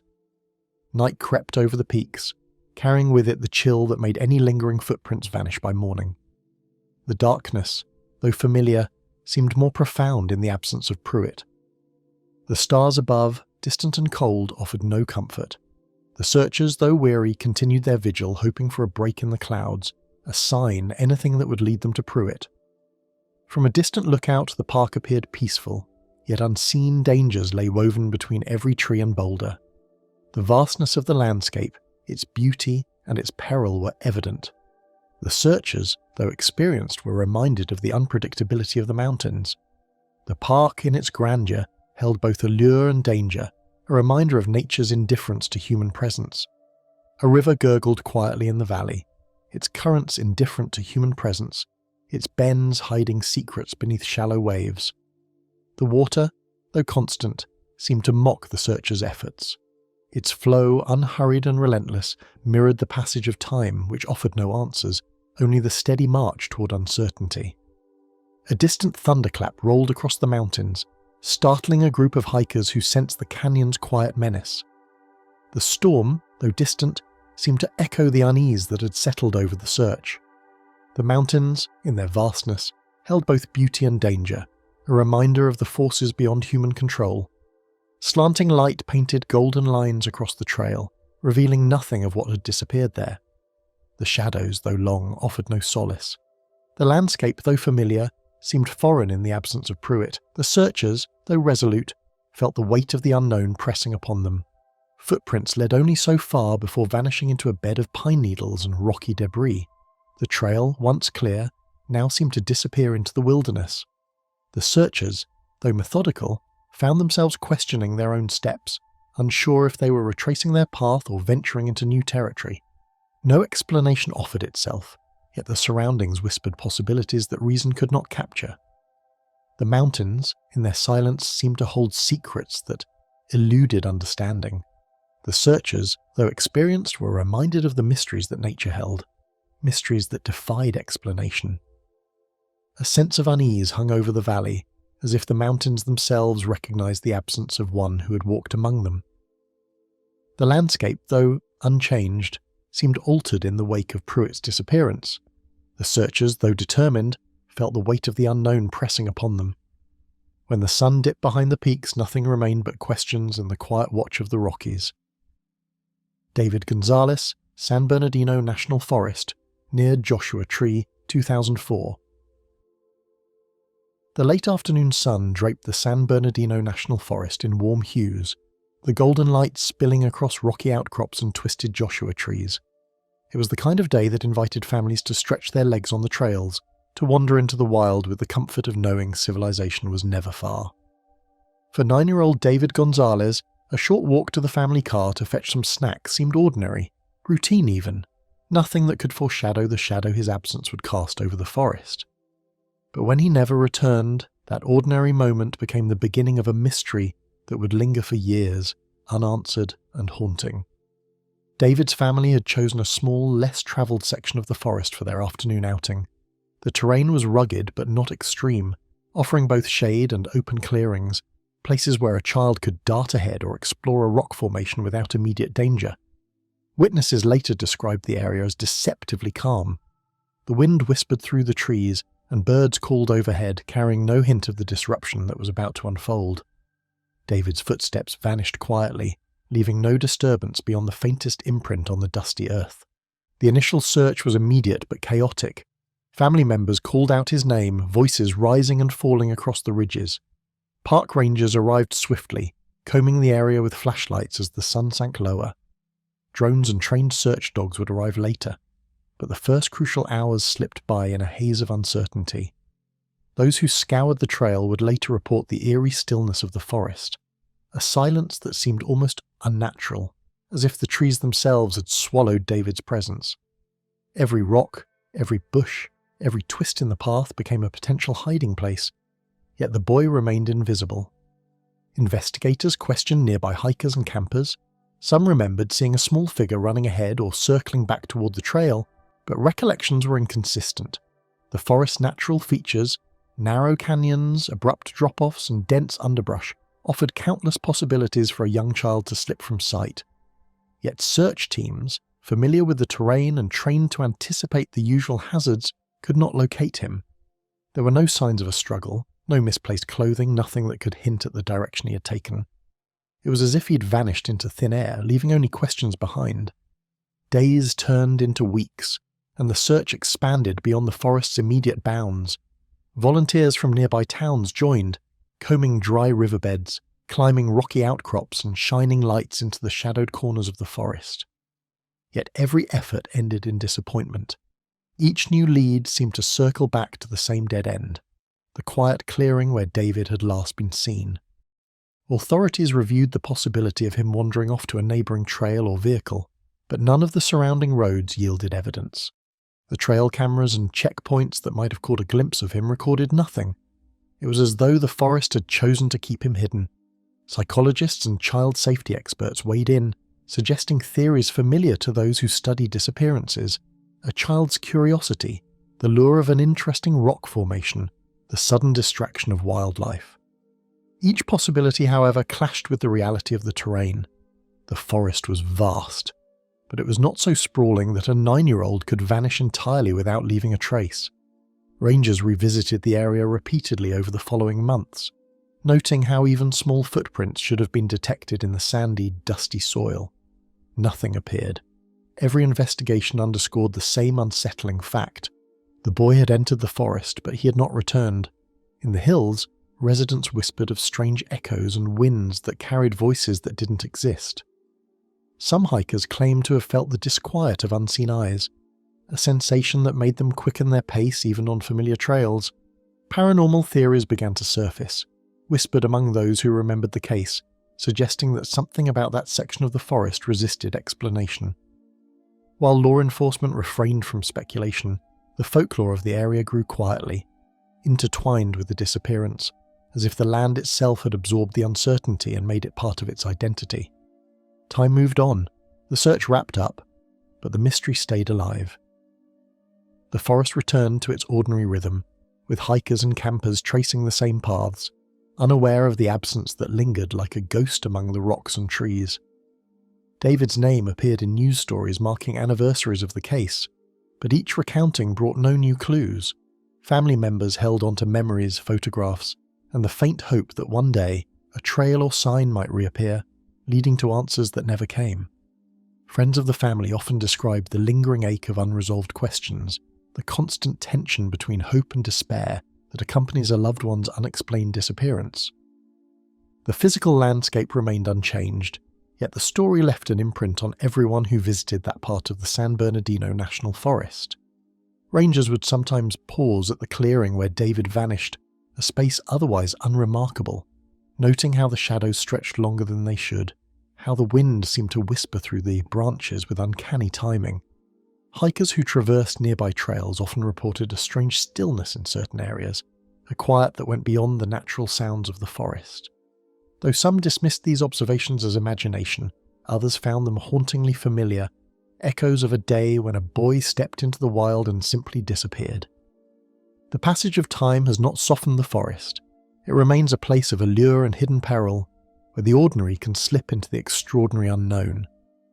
The disappearance of David Gonzalez is remembered not for the chaos that ensued, but for the silence that followed, a silence that continues to draw attention, speculation, and unease. Parents, hikers, and even seasoned rangers speak of the area with a quiet reverence, aware that the landscape hides secrets it does not intend to reveal. Paths wind and twist in ways that challenge perception, and rocky ridges conceal more than just shade. Through the labyrinth of trails and darkened canyons, David's steps faded, and the forest kept its secret. Chris Fowler, Mount Rainier Region, Pacific Crest Trail, 2016. Trail logs showed Chris Fowler had covered nearly 15 miles by morning, his pace consistent with previous records from the Pacific Crest Trail. Weather reports noted unusually dry conditions for that week, and rangers observed that the normally damp soil on the lower slopes had hardened into a dusty crust.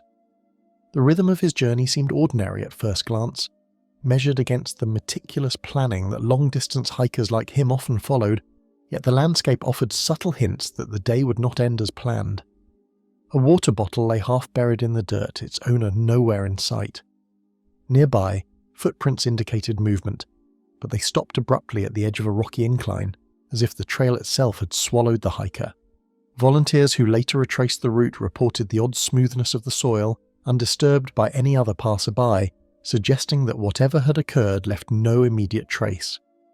Even seasoned searchers noted the sense of dissonance between activity and absence, a quiet anomaly that suggested something had disrupted the natural order.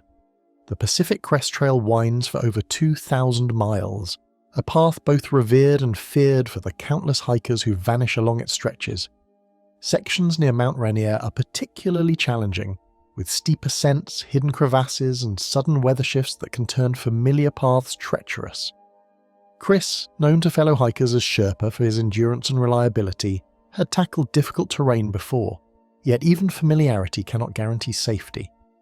The trail held a history of disappearances, yet each case was unique, leaving only fragments behind. Boot prints ended abruptly near a ridge, the mud around them unusually smooth as if untouched. The ridge itself sloped sharply downward into dense forest, a shadowed tangle where sunlight barely reached. Rangers later noted the lack of drag marks or other disturbances, indicating that Fowler had not fallen visibly or struggled. The evidence, or lack of it, suggested a disappearance as sudden as it was complete, raising questions that the trail itself seemed reluctant to answer. Low clouds pressed against the peaks, muffling sounds and flattening distances into grey uncertainty. Winds shifted unexpectedly, carrying a chill even in mid-afternoon, and hikers would later describe the disorienting effect of fog rolling through the alpine meadows. Every tree, every rock, every bend in the trail became an indistinct form under the veil of mist. What might have seemed like ordinary elements of the wilderness to a casual observer became instruments of concealment, hiding more than they revealed. A passing backpacker later described hearing a faint whistle but found no one on the path. The sound was brief, almost imperceptible, lost in the wind that swept down from higher elevations. Investigators noted the timing and location of this report, considering whether it could have been a call for help or merely a fleeting echo of nature. Yet it remained unverified, one of many small inconsistencies that compounded the mystery, each adding weight to the sense that the trail itself had altered the hiker's journey in ways that could not be easily traced.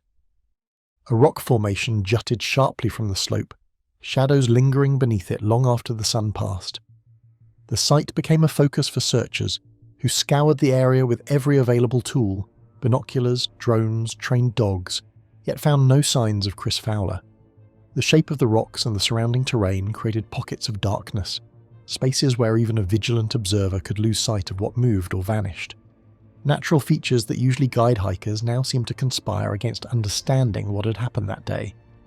Rangers mapped every bend of the trail, noting where Chris's footprints faded into gravel and where small debris appeared displaced. They compared patterns with weather data, slope angles, and common wildlife activity, attempting to reconstruct his steps from the limited evidence. Every path led to the same unsettling conclusion. The trail offered no logical explanation. Each carefully measured observation seemed to affirm the same impossibility, the sense that a hiker could move through this part of Mount Rainier and leave behind nothing conclusive. Even veteran hikers admitted to feeling unsettled in that stretch, a sense of being watched or unseen. The isolation of the Pacific Crest Trail at this elevation made perception fragile. Sounds carried strangely, and distances could deceive even the most practiced eye. Those familiar with the area noted that trails sometimes converged and diverged in ways that could disorient someone moving quickly or under stress.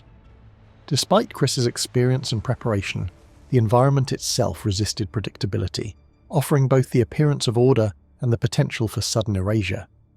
Beyond the last ridge and scattered markers, Chris's path vanished, leaving only the silent trail as evidence of what had occurred.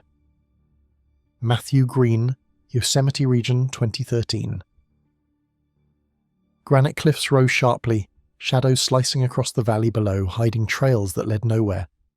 The sunlight skimmed the jagged faces of the rock, illuminating ledges that seemed safe until examined closely. Every ridge appeared navigable from a distance, yet closer scrutiny revealed sudden drops and narrow paths where a single misstep could prove disastrous. The mountains carried a deceptive serenity, one that masked the danger of the terrain in plain view. Every map suggested a safe route, but the mountains seemed to reject certainty at every turn. Matthew Green, an experienced mountaineer, approached the ascent with meticulous planning, yet the familiar guides offered little comfort against the unpredictable elements. The paths were carved into the rock over decades, travelled by countless climbers, yet they held mysteries that only revealed themselves to those who ventured too far, too quickly, or too alone. The scent of wet pine mixed with dust from rock slides was a sharp reminder of the forest's hidden volatility. Wind moved unpredictably through narrow valleys, rattling loose stones and whispering across the cliffs. Even a seasoned hiker could lose track of direction in the interplay of light, shadow, and echo. The environment seemed alive, observant, indifferent to human plans and expectations, and yet intimately connected to every footfall along the trail. A distant rumble echoed down the canyon, neither thunder nor rock slide, yet impossible to ignore. The sound vibrated through the stone beneath his boots, a reminder that the mountain was never still. Small pebbles shifted along the slopes, clattering as if in response, though nothing else moved. Even from this distance, Green would have felt the subtle pulse of energy in the valley, an invisible presence that measured every footstep and paused with his own. The wilderness did not explain, only a lingering sense that every motion was observed by forces outside comprehension. Ropes coiled neatly in his pack, a testament to careful planning that now offered no protection against disappearance. Every piece of equipment reflected discipline and foresight, yet the mountain demanded more than preparation. Gear alone could not account for unforeseen hazards, nor could it prevent the subtle mistakes that sometimes accompany overconfidence or distraction. Green's tools remained, silent witnesses to a journey that abruptly ended. Narrow ledges twisted along the cliffside, forcing every step to negotiate gravity and uncertainty. Each movement required precision, balance, and attention, and even minor deviations could lead to disastrous consequences. These passages, both treacherous and beautiful, revealed the mountain's dual nature, majestic vistas paired with invisible threats. Hikers often speak of feeling small, inconsequential, and intensely aware of mortality when navigating such terrain. By late afternoon, mist crept upward from the valley, turning familiar rock faces into uncertain shapes. The once crisp outlines blurred into grey forms that challenged perception and disoriented even those who knew the area well. Shadows shifted, and ledges seemed to vanish and reappear. The mountain, usually a stable constant in climbers' memories, now felt mutable, shifting with light and fog. Each step carried a new weight, and the environment itself seemed to test Green's judgment and resolve. A shadow flickered across a ledge that had appeared solid moments before, disappearing before it could be identified. It left a hollow impression in his mind, a fleeting doubt that refused to dissipate. The fog shifted as if to hide the movement, yet the angle of light and the timing of the mist made the illusion difficult to dismiss entirely. The cliffs, familiar and mapped, suddenly felt mutable and uncertain. Every step forward demanded not only caution but a vigilance that weighed heavier with each passing minute, a reminder that visibility was never guaranteed. A faint echo of movement brushed against the rocks, as if someone or something had passed moments before. No one else was in sight, and the sound faded into the valley, leaving silence in its wake. Rangers would later note the impossibility of tracing such an ephemeral cue. It was a reminder that the wilderness holds signs that may never be fully interpreted, and that presence can disappear as completely as it is made. His car remained parked at the trailhead, gear untouched, signalling a journey interrupted mid-motion. The absence of further evidence contrasted sharply with the meticulous preparation Green had undertaken. Backpacks, ropes, and personal items offered no clues, no hints about direction or incident. Everything suggested that the climb had begun normally and then, inexplicably, ended. Even the most experienced search teams could find no rationale for the sudden vanishing, leaving only the mountain as a silent witness. Matthew's journal, normally filled with meticulous notes on routes and conditions, remained empty beyond the morning entries. Pages that usually recorded wind shifts, rock stability, and trail observations offered nothing beyond the early hours. The absence of detail underscored the abruptness of the disruption, hinting that the journey had halted without any warning. It was a subtle testimony to a disappearance that left no immediate trace, a human record that ended prematurely, even as the mountain continued its indifferent march around him. Rangers retraced the planned route, eyes scanning every ledge, every crevice, yet each step ended in emptiness. They recorded anomalies, small shifts in debris, tiny indentations in soil and the occasional displaced stone, but none provided a conclusive answer.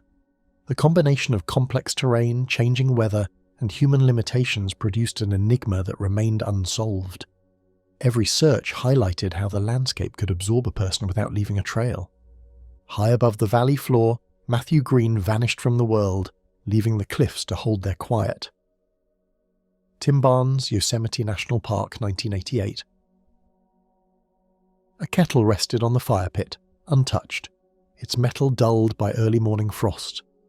Steam had long since vanished, and the embers had cooled to a dull grey, yet everything around the campsite suggested that someone had been there only moments before. The ground was free of debris, and the small clearing appeared orderly, as though the hiker had only stepped away briefly, leaving the forest to hold its quiet watch. The forest held its breath, every usual rustle and call absent from the still air. Birds did not move between branches, and even the wind seemed hesitant, whispering softly against tree trunks without disturbing the undergrowth. It was a silence heavy with anticipation, the kind that leaves those who enter it hyper-aware of their own presence and the sudden impossibility of predicting what might lie ahead. Leaves near the trailhead were flattened in a pattern that suggested someone had passed through, then vanished. No tracks continued beyond the narrow strip, and no other signs indicated a direction.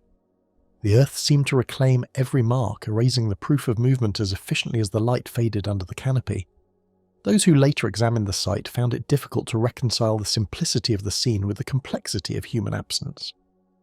By mid-morning, park rangers arrived to find only a solitary tent and an abandoned backpack. The items were placed with deliberate care, suggesting no struggle or hasty departure. Each piece of equipment told the story of an ordinary campsite, yet the hiker was nowhere to be found. The discrepancy between normalcy and disappearance became immediately apparent, and even seasoned searchers sensed the mountain's quiet resistance to explanation. Tim's boots, laced carefully the night before, were aligned neatly at the edge of the sleeping pad. Nearby, the jacket he had left folded remained free of dust, as though untouched since he had set it down. The minutiae of his preparations contrasted starkly with the larger absence, emphasizing that something extraordinary had occurred between one moment and the next. Every ordinary object seemed charged with unanswered questions, evidence of a presence that had suddenly ceased. A deer grazed nearby, oblivious to the human presence that had vanished hours before. Its calm movements underscored the contrast between the natural world's constancy and the incomprehensible disappearance of a person. Tracks of smaller animals wandered freely through the clearing, unconcerned by the intrusion of human life, yet their presence only heightened the eerie stillness where Tim had once moved. A half-empty water bottle lay on its side, condensation pooling beneath it. It suggested that the hiker had paused for a moment, paused in the act of routine sustenance yet never resumed. Nearby, a small journal remained closed, pages unturned beyond the previous night's entries. These fragments of habit and preparation hinted at continuity, a life momentarily frozen, leaving only questions in their wake. Rangers combed the immediate area, scanning under trees and behind boulders, but found no footprints leading away. Every search pattern led back to the same inexplicable conclusion. The hiker had disappeared without a trace. Equipment and campsite remained as though time had stopped, an ordinary human setting untouched by the extraordinary event that had claimed its owner. Each investigation returned the same emptiness, deepening the sense that the forest itself had absorbed the person into its folds. The campfire still held warmth, as though Tim had only stepped away for a moment. Small tendrils of smoke had dissipated unevenly into the morning air, giving the impression that someone might return at any second. The faint smell of burnt wood lingered, mingling with the scents of damp earth and pine, creating an illusion of continuity, a normalcy that contradicted the absence it surrounded. Even in its quiet, the campsite suggested movement frozen mid-action, a pause that no explanation could resolve. Nearby, a discarded granola bar wrapper lay curled at the edge of the clearing, seemingly insignificant yet impossibly poignant. It was a trace of human presence, a small punctuation in the narrative of disappearance, evidence that someone had been there and then simply ceased to exist. Every object, every subtle disturbance in the undergrowth, seemed imbued with the weight of unanswered questions, each one amplifying the sense of a world interrupted by absence. Tim's map and compass rested on a flat rock, untouched, suggesting that planning and preparation had ended abruptly. No signs indicated that he had left in haste, nor was there evidence of struggle. The contrast between careful organisation and sudden disappearance underscored the inexplicability of the event. The mountain and its forest appeared unchanged, yet the human story had been paused mid-step, suspended indefinitely without explanation. Branches bent slightly over the narrow trail, brushing against nothing, as though they remembered the passage of someone who was no longer present. Even the natural world seemed to mirror the uncertainty of human absence, gestures and movements that once accompanied a hiker now left meaningless. Observers later noted the dissonance between the lively detail of the environment and the void where a person should have been, creating a tension that lingered long after the search ended. Near the creek, a faint impression in the soft earth presented a final riddle. One footprint pressed deep, then disappeared into moss and shadow. It suggested direction, yet nothing followed it, no continuation or explanation. Nature seemed both conspiring and indifferent, hinting at passage without revealing the destination or the fate of the hiker who had crossed it. Farther from the campsite, Tim Barnes ceased to be seen, and the forest carried on in silence. Richard Judd Baxter State Park, Mount Catadine, 1993. The path wound steadily upward, rocks slick with morning dew, each step demanding focus. Moss clung to shaded stones, and small rivulets of water ran along the edges of the trail, creating a quiet, constant murmur. Every turn revealed vistas of pine and granite, yet the trail itself remained deceptively narrow, leaving little margin for error. Judd moved deliberately, following the marked route with a measured pace that reflected both experience and caution. By 7:15 a.m, Richard had passed the first marker and moved into denser woodland. The sun filtered through tall pines, creating shifting patterns on the forest floor that obscured smaller details. Each marker he passed seemed routine, part of a predictable rhythm that hikers relied upon for orientation and reassurance. Yet the consistency of the path belied the potential for sudden absence, a reality that would soon become apparent. A faded wooden sign pointed left, signalling the junction where most hikers paused briefly. Richard slowed, checking his map and adjusting his pack straps before continuing along the less travelled branch. The sign, weathered and moss-streaked, was one of many that guided hikers through Baxter State Park, yet even familiar guidance could not anticipate disappearance. A single boot print diverged from the main track, yet no other trace followed. Rangers later noted its presence, the impression crisp in damp soil, but it ended abruptly where the ground levelled and dense brush began. The anomaly suggested movement in a particular direction, yet no pattern emerged to explain the hiker's subsequent absence. Each observer who retraced the route found themselves confronted by an absence that contradicted ordinary logic. His trekking pole struck the earth in rhythmic precision, each step measured against the incline. Judd adjusted his breathing and pace as he navigated rocky patches, the sound of the pole echoing faintly among the trees. Every movement was calculated, reflecting the meticulous habits of someone accustomed to the unpredictability of mountain terrain. Even as he followed these habits, the landscape offered no clues to the event that would soon unfold. Clouds rolled over the peaks, softening shadows and dimming the familiar landscape. Light shifted quickly, altering perception of the trail and its surroundings. Rocks that had appeared secure under the morning sun seemed to change in shape and texture, while distant cliffs became hazy silhouettes. These subtle transformations underscored the transient nature of certainty in the wilderness, reminding observers that even well-marked trails could hold unforeseen danger. A squirrel darted across the trail, pausing momentarily as if aware of something unusual. Its sudden, alert movements contrasted sharply with the stillness of the surrounding forest. Animals later observed by search teams seemed to respond instinctively to an absence invisible to human eyes, suggesting that the natural world registered disturbances that remained imperceptible to those who traversed the trail. Rangers retraced the trail in systematic patterns, scanning crevices and ledges that had already been trodden. They marked each checkpoint meticulously, comparing observations with maps and park records. Despite their thoroughness, no footprints or signs indicated where Richard had gone.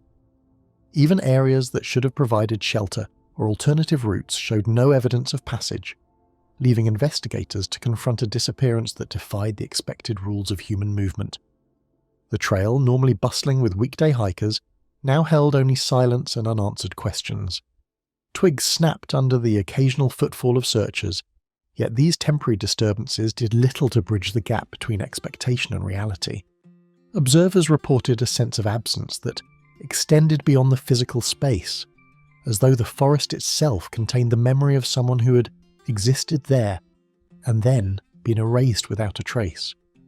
A small pack, abandoned along a ledge, contained items that were meticulously arranged yet untouched since morning. Water bottles remained full, maps were open to the planned route, and a pair of gloves lay folded beside a notebook.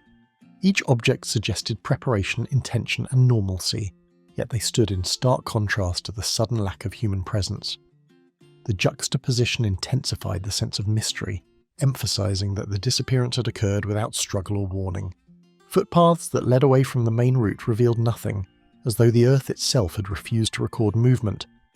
Rocks and soil showed no imprint of departure, and vegetation remained undisturbed by passage. Those who studied the scene found it impossible to reconcile the visible evidence of an active hike with the absence of any indication of where Richard Judd might have gone. Barely visible on the bark, a faint scratch hinted at someone passing by, yet provided no answers. It could have been a misstep, a branch brushed during passage, or simply the forest's own marking, but investigators noted it as an odd trace amidst the otherwise pristine trail. Such tiny anomalies became magnified in importance, each one suggesting a story that the wilderness refused to fully reveal. Every marker, sign, and carefully trodden step along the trail became a silent witness, a testimony to ordinary movement disrupted by extraordinary disappearance. The sequence of actions, the measured walking, careful attention to markers, and adherence to routine offered a stark contrast to the inexplicable outcome. Even the mountain's permanence could not account for the sudden removal of someone so present moments before. Endless and unchanging, the trail stretched upward, leaving only the quiet that preserved the vanished moment. John Devine, Denali National Park, 1997. The peaks stretched endlessly, jagged silhouettes cutting into a pale, frozen sky. Snowfields gleamed under the weak sun, and distant glaciers shimmered with an unbroken stillness that seemed to dwarf the human presence attempting to navigate it. The landscape was both breathtaking and merciless, a vast expanse that demanded respect and offered little comfort. His ice axe glinted faintly, a small tool against the white expanse surrounding him. Every movement required careful calculation, each swing of the pick a measure of balance and control. Devine's crampons bit into the ice with deliberate force, and the subtle crunch beneath his boots was the only sound in the immense silence of Denali. Tracks in the fresh snow led only a few hundred yards before fading into a drifted slope. The path forward was obscured by a sudden wind, and the faint imprint of his passage dissolved under the shifting white. Any orientation beyond those first steps became tentative, as the environment refused to leave a record of progress. A wind gust swept across the glacier, scattering powder and erasing any trace of passage. It was relentless, carrying tiny shards of ice that stung exposed skin and blurred vision. The cold was not simply a physical challenge, but a constant reminder of the mountain's power, a force that made even the most seasoned climbers vulnerable to sudden misfortune. Each step required careful calculation, balancing the risk of hidden ice with the pull of exhaustion. Altitude pressed against lungs and muscles, slowing motion and magnifying the mental demand of navigation. Devine moved cautiously, aware that one misjudged step could lead to injury or worse, yet the certainty of the trail was an illusion. Even the most visible path could conceal danger.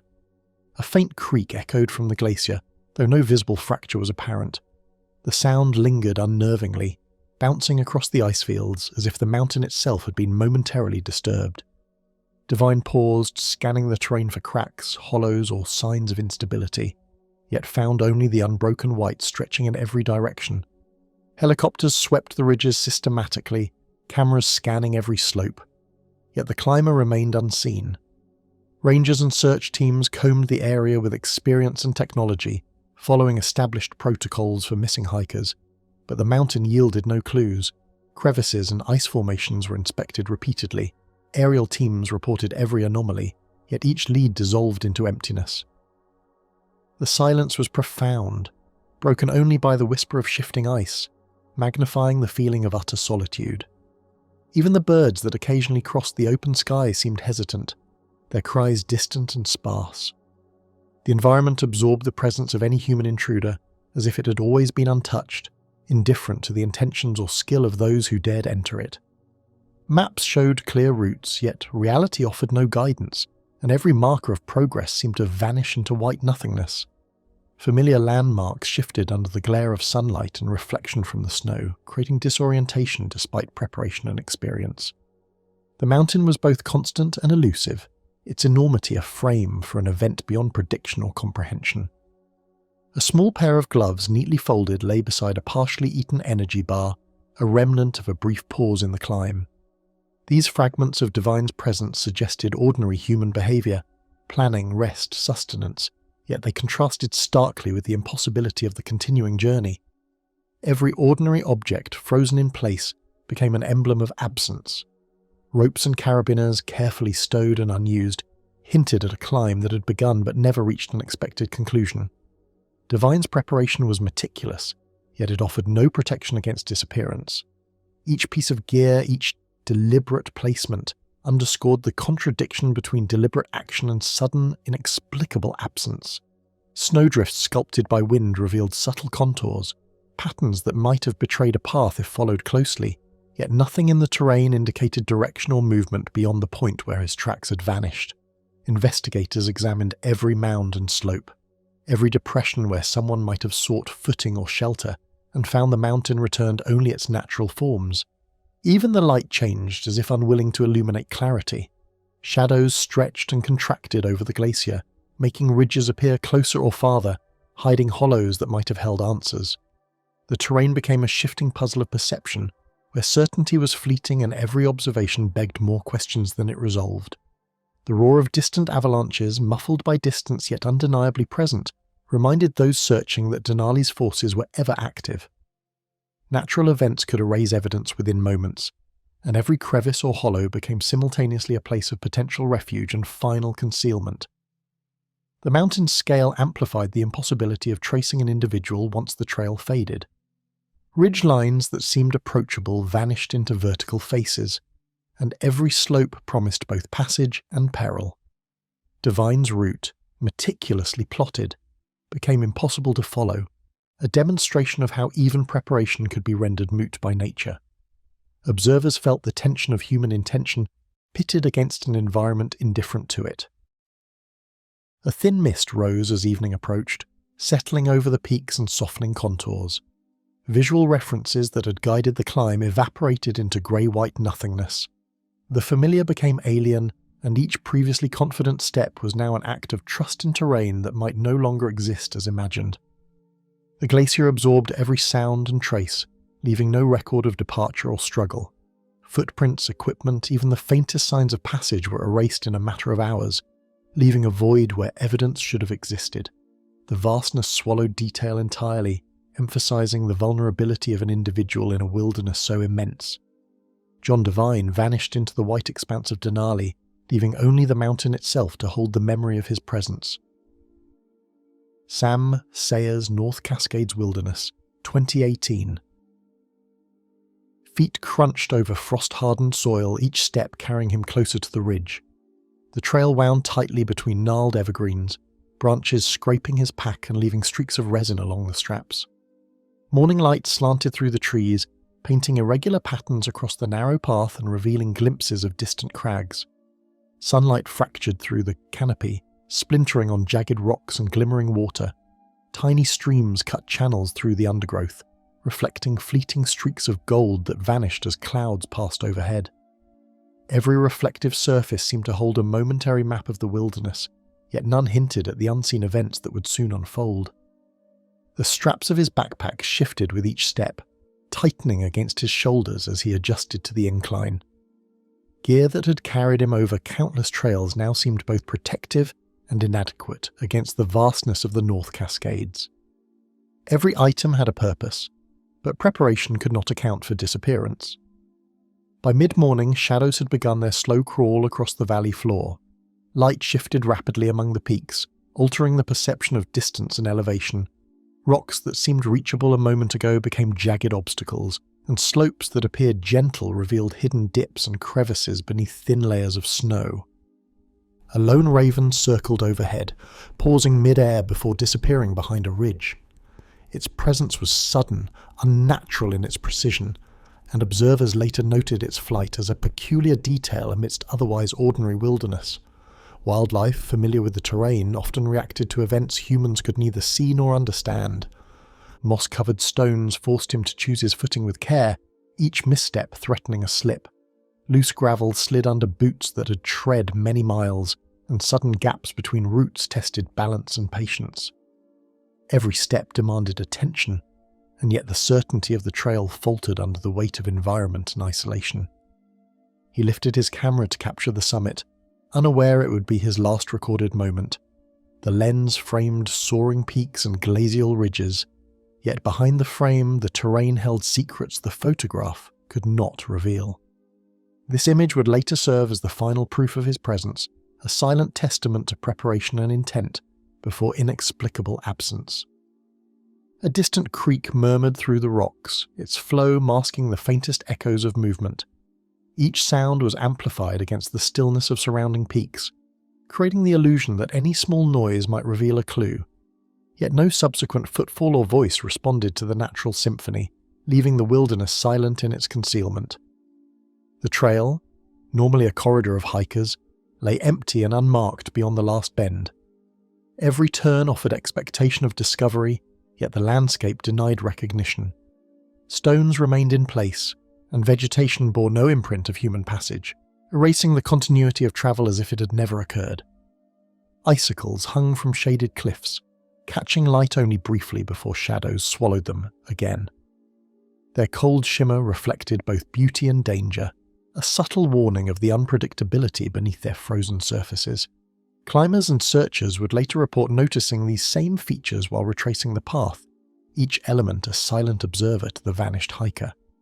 Mist curled along the ridges, softening edges and hiding depths that might have provided shelter or revealed passage.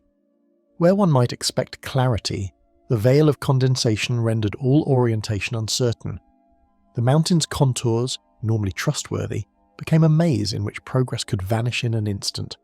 Small pine cones and fallen branches littered the path, undisturbed except for the occasional footprint that dissolved under wind and movement. These fragments suggested presence but offered no answers, teasing observers with hints of action that ended abruptly. Nature held every secret, granting only fleeting evidence before reclaiming it entirely. Twilight descended rapidly, compressing shadows and intensifying the unfamiliar shapes of rocks and ridges. Even seasoned search teams remarked on how quickly familiar terrain transformed under fading light, how perception shifted and details vanished. Darkness heightened both the beauty and menace of the wilderness, underscoring the fragility of human presence. The hum of distant insects and the whisper of wind through the trees became the only accompaniment to absence. Every sound, however small, seemed magnified, each echo a question without an answer. The forest offered no guidance, and the hiker's trail disappeared into the folds of terrain that refused documentation. Sam Sayers vanished beyond the ridge, leaving behind the summits, creeks and silent evergreens as witnesses to an act the wilderness had absorbed without explanation. Jacob Gray, Olympic National Park, 2017. The bicycle leaned precariously against a moss-covered log, its chain glinting faintly in the dappled sunlight that filtered through the canopy. Its presence suggested movement that had abruptly ceased, a pause that never resolved. Every scratch along the frame told of prior miles, yet none could hint at the final, inexplicable moment when the rider vanished. Mist clung to the forest floor, curling around ferns and roots in lazy spirals. Each tendril of fog obscured sight and softened the sharp angles of rocks, transforming familiar trails into uncertain pathways. The air was thick with moisture, carrying the scent of pine and the faint tang of mud disturbed by recent passage. A half-empty water bottle lay pressed against a cluster of fallen leaves, its label peeling and damp. Nearby, a small pack rested with straps splayed awkwardly, the contents still tucked inside. These ordinary objects suddenly seemed like fragments of a puzzle, each one ordinary yet deeply unsettling when no human remained to claim them. The rustle of leaves suggested a passing animal, yet the trail remained empty and undisturbed. Every sound amplified the absence, from the faint drip of water off a branch to the distant calls of birds that offered no companionship to the missing hiker. The forest itself seemed to hold its breath, as if aware of the vanishing. Footprints led toward a narrow creek before abruptly stopping, leaving no indication of further movement. Mud and gravel held evidence of recent passage, yet the trail dissolved into nothing beyond a small bend. Investigators later examined this point repeatedly, each time finding only smooth stones and undisturbed ferns, as if the landscape had swallowed all trace. Late afternoon light filtered through the canopy, casting long, strange shadows across mossy trunks. What had been ordinary trees now appeared alien, warped by the shifting illumination. The play of light and dark made the path ahead unpredictable, and every familiar contour became a question, a riddle to be solved without an answer. Mud streaked with tire tracks betrayed recent movement, yet the rider was nowhere to be found. The subtle prints of boots alongside the wheels suggested human presence, yet no further evidence existed. The trail offered a record abruptly halted, leaving only speculation about what could have caused such sudden disappearance. Rangers combed the surrounding area meticulously, inspecting every hollow and incline, yet the earth refused to yield its secrets. Cameras, tracking dogs, and careful grid searches returned only empty ground. Each sweep of the wilderness reinforced the sense that the hiker had vanished not into distance, but into something that defied ordinary observation. A branch quivered slightly, though no wind moved it, as if the forest itself had acknowledged the absence. Tiny motions like this drew attention to a world that seemed alive and watchful, responding subtly to events invisible to human eyes. Every overlooked detail became an emblem of what had been and what could not be explained. Fallen logs formed natural barriers along the trail, their surfaces mottled with moss and lichen. They suggested obstacles that might slow or redirect travel, yet no one could determine if they played a role in the disappearance. The terrain was both ordinary and cryptic, offering hints without clarity. Small stones, disturbed by passing feet or wheels, lay scattered in patterns that implied movement, yet concealed the ultimate destination. Each shifted pebble was a fragment of human presence frozen in time, an echo of an event no one could witness or reconstruct. Investigators later catalogued these details, yet none led to the missing hiker. The creek that cut across the trail murmured softly, its sound masking any subtle movements that might have gone unnoticed. Rocks glistened with moisture, creating reflections that shifted as clouds passed overhead. Even in such simple phenomena, the forest seemed to play tricks on perception, suggesting paths that led nowhere and hiding what remained unseen. Ferns and low branches occasionally scraped against abandoned items, as if nature itself was reclaiming evidence of presence. Each small displacement hinted at impermanence, emphasizing the fragility of human traces against the enduring wilderness. The environment preserved nothing and offered only partial records, leaving investigators to navigate a world both vivid and silent. By the time evening shadows stretched long across the trail, the forest had returned to a quiet equilibrium. Footprints, objects, and tracks seemed absorbed into the surroundings, as if the land had never been traversed. Every element of the environment stood in silent testimony to a presence that had ended without explanation. Jacob Gray disappeared from the Olympic trails, leaving the abandoned bicycle, scattered gear, and the forest itself to hold the lingering questions of what had happened.